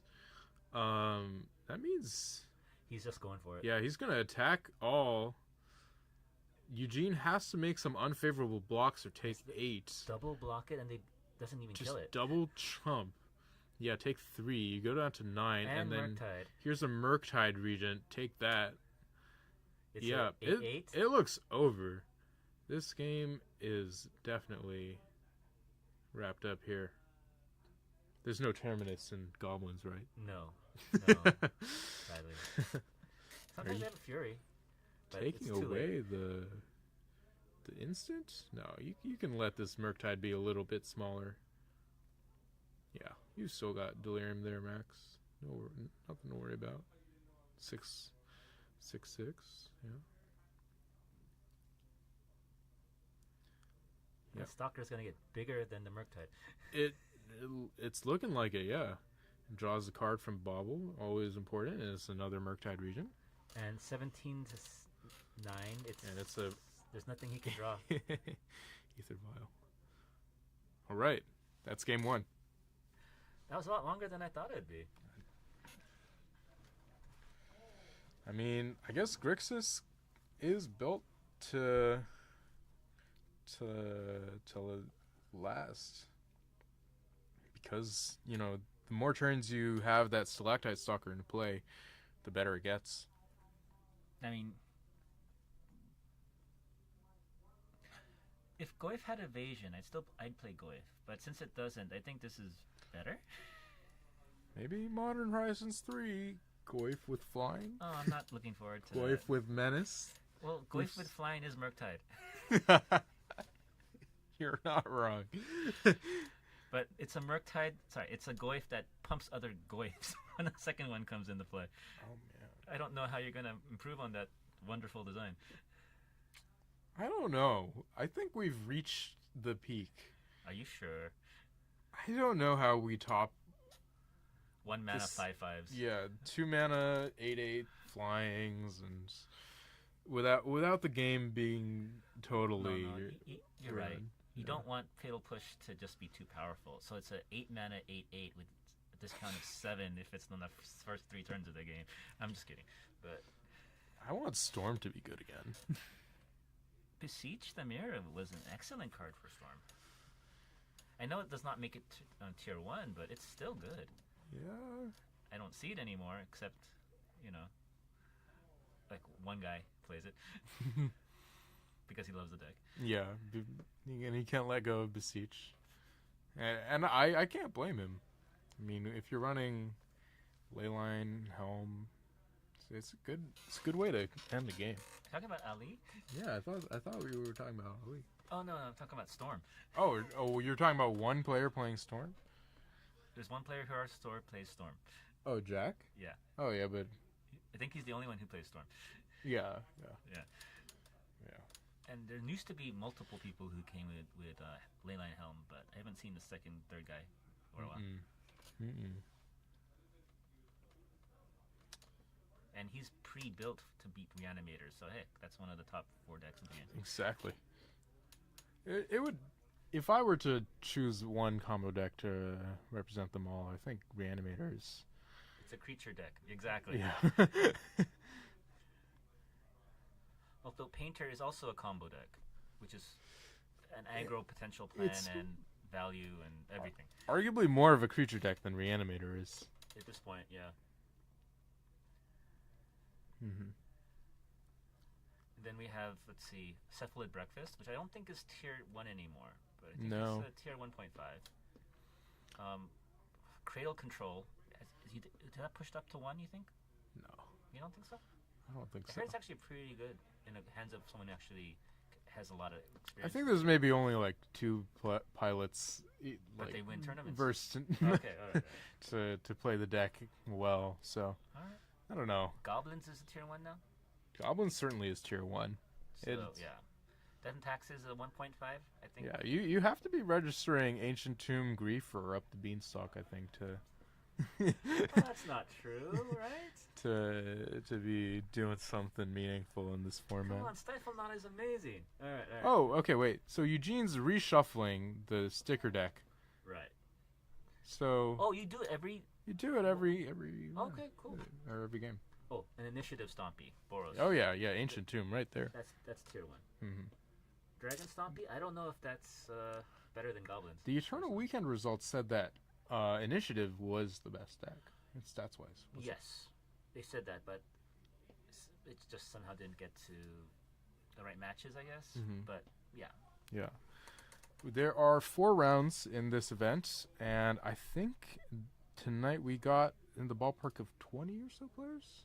sounds about right. We Yeah. used to have up to 28 on occasion, but that was Mhm. last year, and On busier nights. Right. Yeah. we'll probably hit it that a few times this year too. Hmm.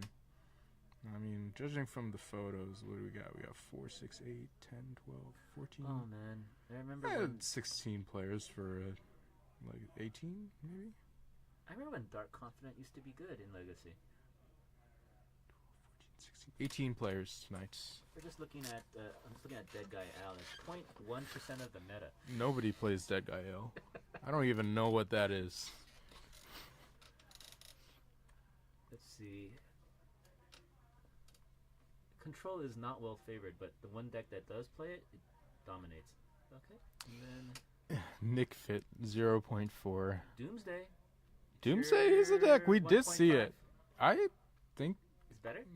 I think it's you don't see much of it these days. I'd say it's tier 2 or maybe even lower than that. Okay.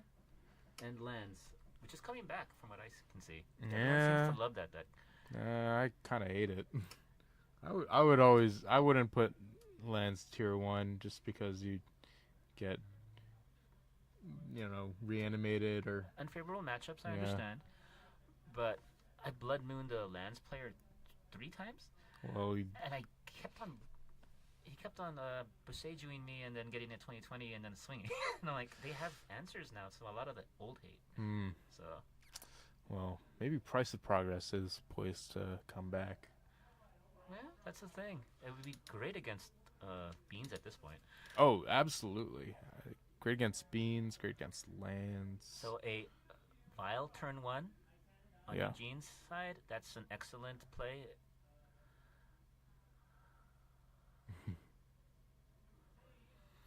And Yeah. then Max doesn't have a turn 1 play. I think he Yeah. might have maybe a more reactive hand. Possibly. I mean, we saw how game 1, he just sort of took it slow with the Stalactite Stalker and the DRC ensuring to get the maximum value off of both those cards. Sword and Shield, yeah. One's a blocker, one's an attacker. Yeah. Okay, we're just playing a Wasteland and passing. And Max is not going to waste on the guy who has Vile. And the guy who has Vile also has a Skirk Prospector. Right. So that's possibly a lot of mana next turn. We don't know what's... I don't know if I'd want to kill it. at Yeah, this point, I though. don't think you can. You're spending a card to remove arguably one of the least impactful cards in the deck. But potentially one of the most backbreaking too in a good, Yeah. in a good line of play. Yeah. Oh, Oh. no. We got our camera Right back. disconnected, and it's back. Oh, thankfully. Why does that do that? Sometimes the Wi-Fi is not Oh. so good. Or, I don't know. But So yeah, if anyone wants to play Legacy, come on down to Spellhold. We have an In-N-Out very close to us. Is that an invitation? There's a ton of food options here. So Orcish Bowmasters. If only it were a goblin too. oh come on. I'm All waiting right, for Vile. the Hogwarts deck to come Okay. in. Harry Potter. Oh, okay. I see. The Skirk Prospector was sacked, so there was no Orc Army trigger. Right. Yeah, I was wondering where is that token. But it's a good play. Another one. Okay, another one. And this actually triggers this time. Yeah, and I think Max is pretty well set up here. I think there's a Muxus in hand, but there's quite some time before that'll even come close to mattering. And a Leyline of the Void, is that right? It's the last card. So Muxus, Leyline, Namesticker, Goblin. Looks like. Name sticker, he might go for it, but I see a Daze in Max. I don't see a Force. It's a question of whether he has the removal or not. Because I think Max knows well enough to kill that Namesticker Goblin if it ever comes into play. Right. Sometimes you don't draw it, but Yeah. 2 Bowmasters, he made sure to get rid of the weaker goblins. Mm-hmm. It plays through days. I think you're forced to do so if He you're does Eugene. it? Yeah. I don't think Daze is Okay. active here. Yep. Yep. Getting rid of There you that go. Namesticker Goblin. Stranding those 2 cards in hand for Eugene.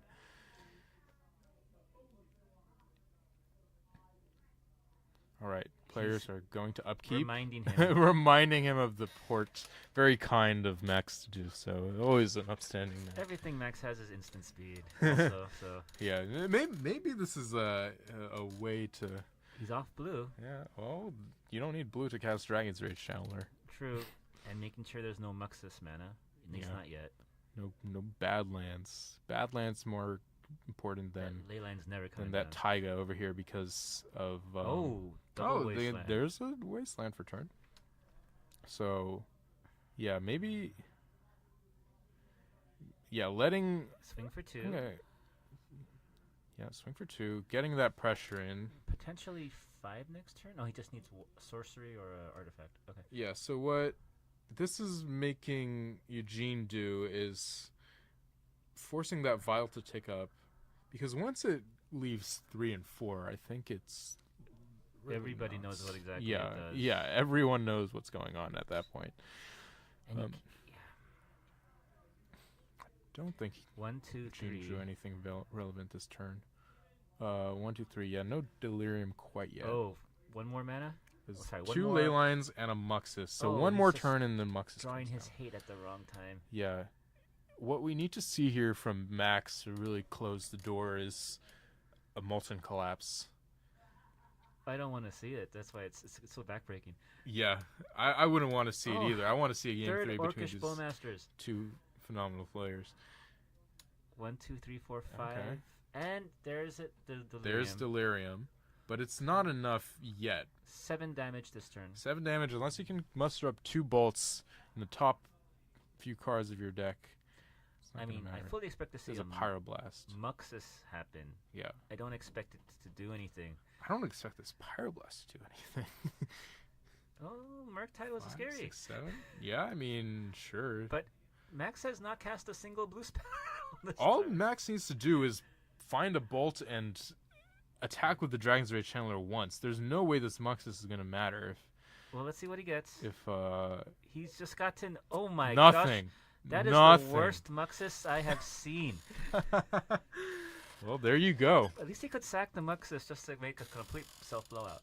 But Max Gilmore taking down Tuesday Night Legacy with Grixis Tempo. I feel if Bombardier was ever actually on play for at least 1 turn, it could have made a difference. It probably would have, yeah, swung the...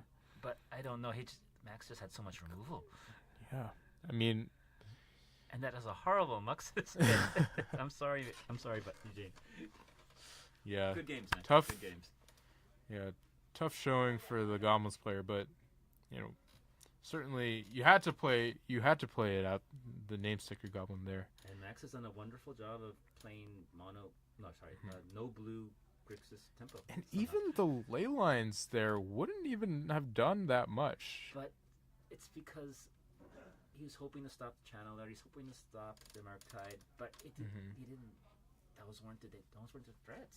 Yeah. All right, And so we're done tonight. Yeah, we get to take a peek at Max's list, and indeed, it's just Bowmasters, Channelers, Regents, and Stalkers. So you've seen it here first, folks. Grixis deck. Tempos. Simple, but everything works. Yeah. And we got to see how strong Vile Goblins is, but we also got to see what happens when it whiffs. Exactly. Yeah. And he drew 3 ley lines on turn 4, 5, and like yeah, 7. drew the ley lines a little too late. But all right, everybody. Yeah. Thank you for watching Tuesday Night Legacy. I hope you enjoyed watching your man. Well, you're here for him, essentially. Oh, no, right? no. You know, it's Will, you're a great co-host. Anyways, hope you enjoyed watching, listening, and if you ever want to play Legacy, come on down. We have Legacy on Tuesdays. We have Modern, if you play that, on Mondays. I have no idea what happens Wednesdays. Wednesdays is Pauper and Flesh and Blood. Oh, yeah. Pioneer is on Thursdays alongside Lorcana. Friday is usually a grab bag of formats, but this week this week is Legacy. Double Night Legacy. A $10 buy-in instead of $5, but also prices are doubled as well. And sometimes we have as many as 15, which is a great turnout. Sometimes we have as little as 4, in which case you'll probably prize if we run it. But come on down, have fun, and thank you, Spellhold, Collectors Legions, for letting us do this broadcast. Thank you, Eugene, for being on stream 3 out of the 6 games somehow. Oh yeah, it was maybe. But he had a good run. 3 games. So that's why. Yeah. And pleasure. It was fun. All right, see you guys next time.